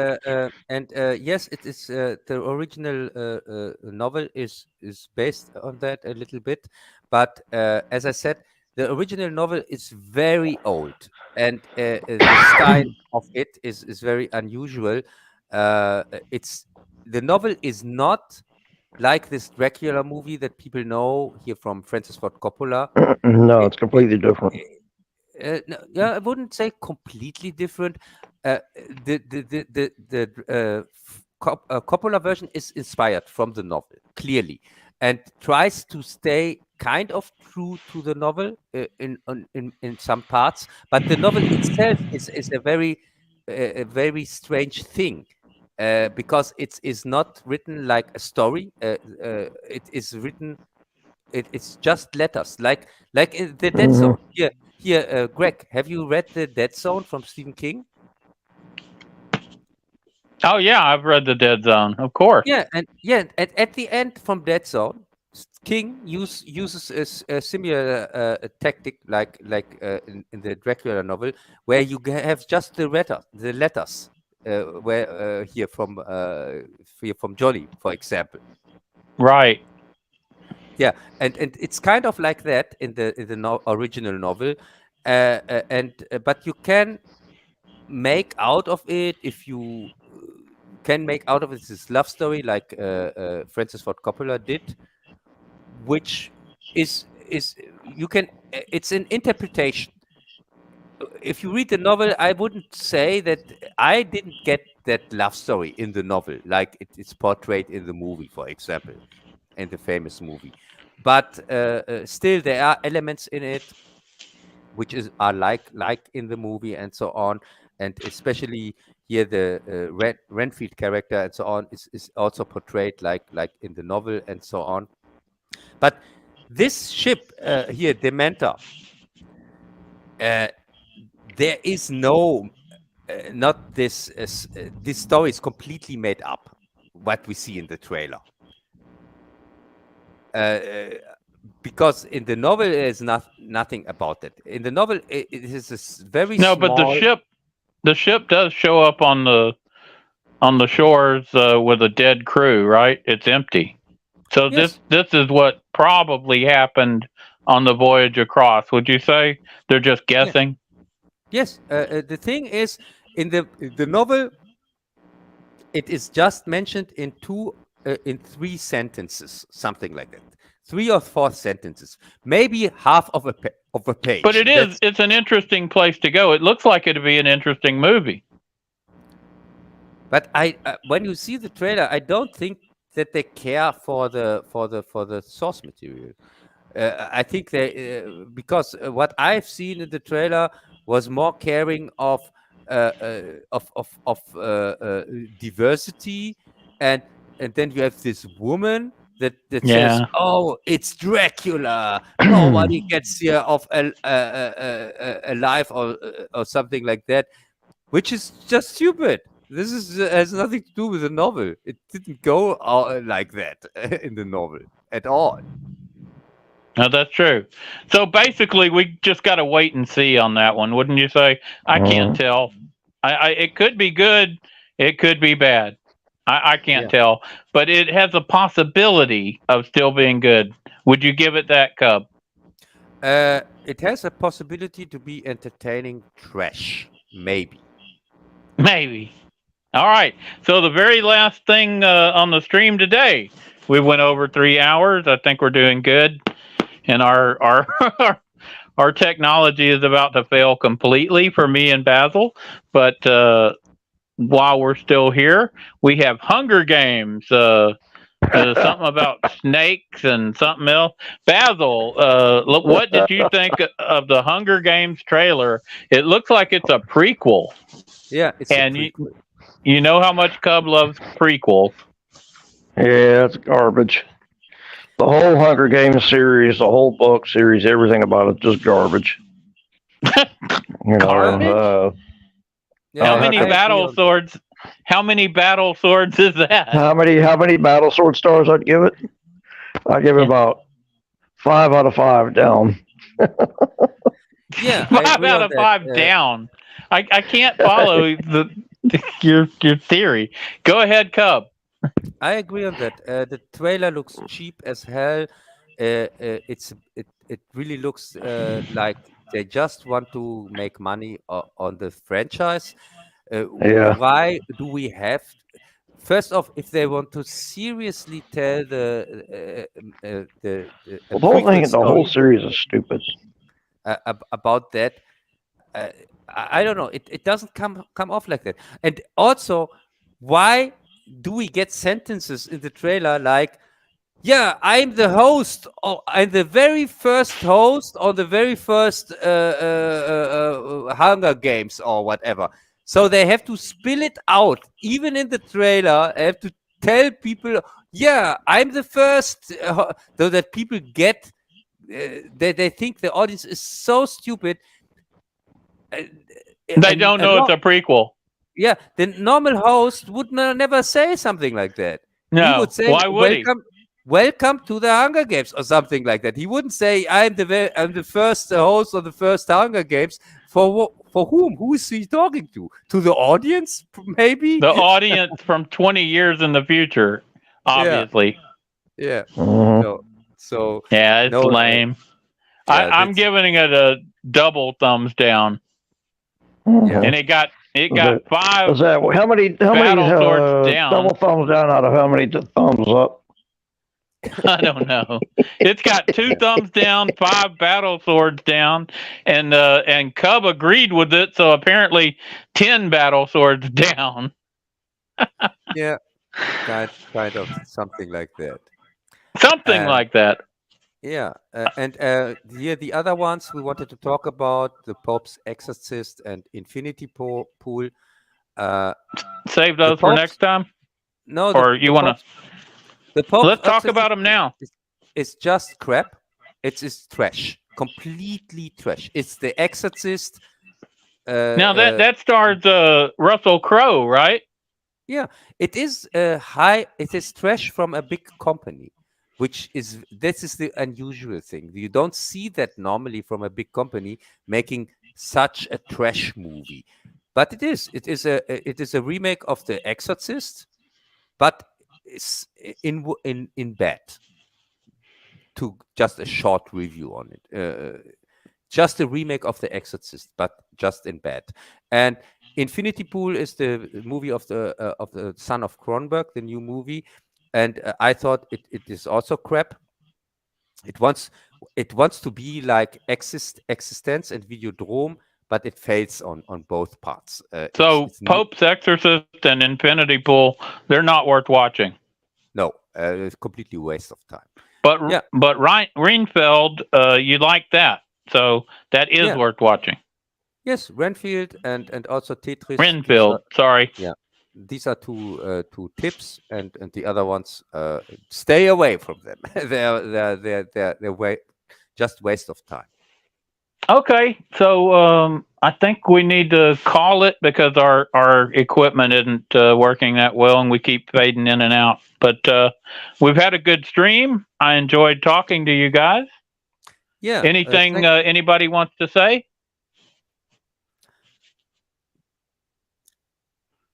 Basil? Bazzil, do you have any final thoughts? Great. I think- Uh-oh. I think we lost Basil. There he is. You there? Yes, Yeah, we're here. Do you have any last? There we go. We're about to shut Any down. last Do you have words any? before we die? Yeah. What I are your enjoyed it last- thoroughly. You know, it was a lot of fun.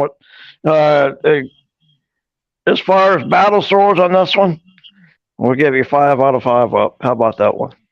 There you go. It was great. The Great Cub, all right. you can't go wrong having a stream with the Great Cub. Yeah, it was fun to stream with you again, and can't wait for next time.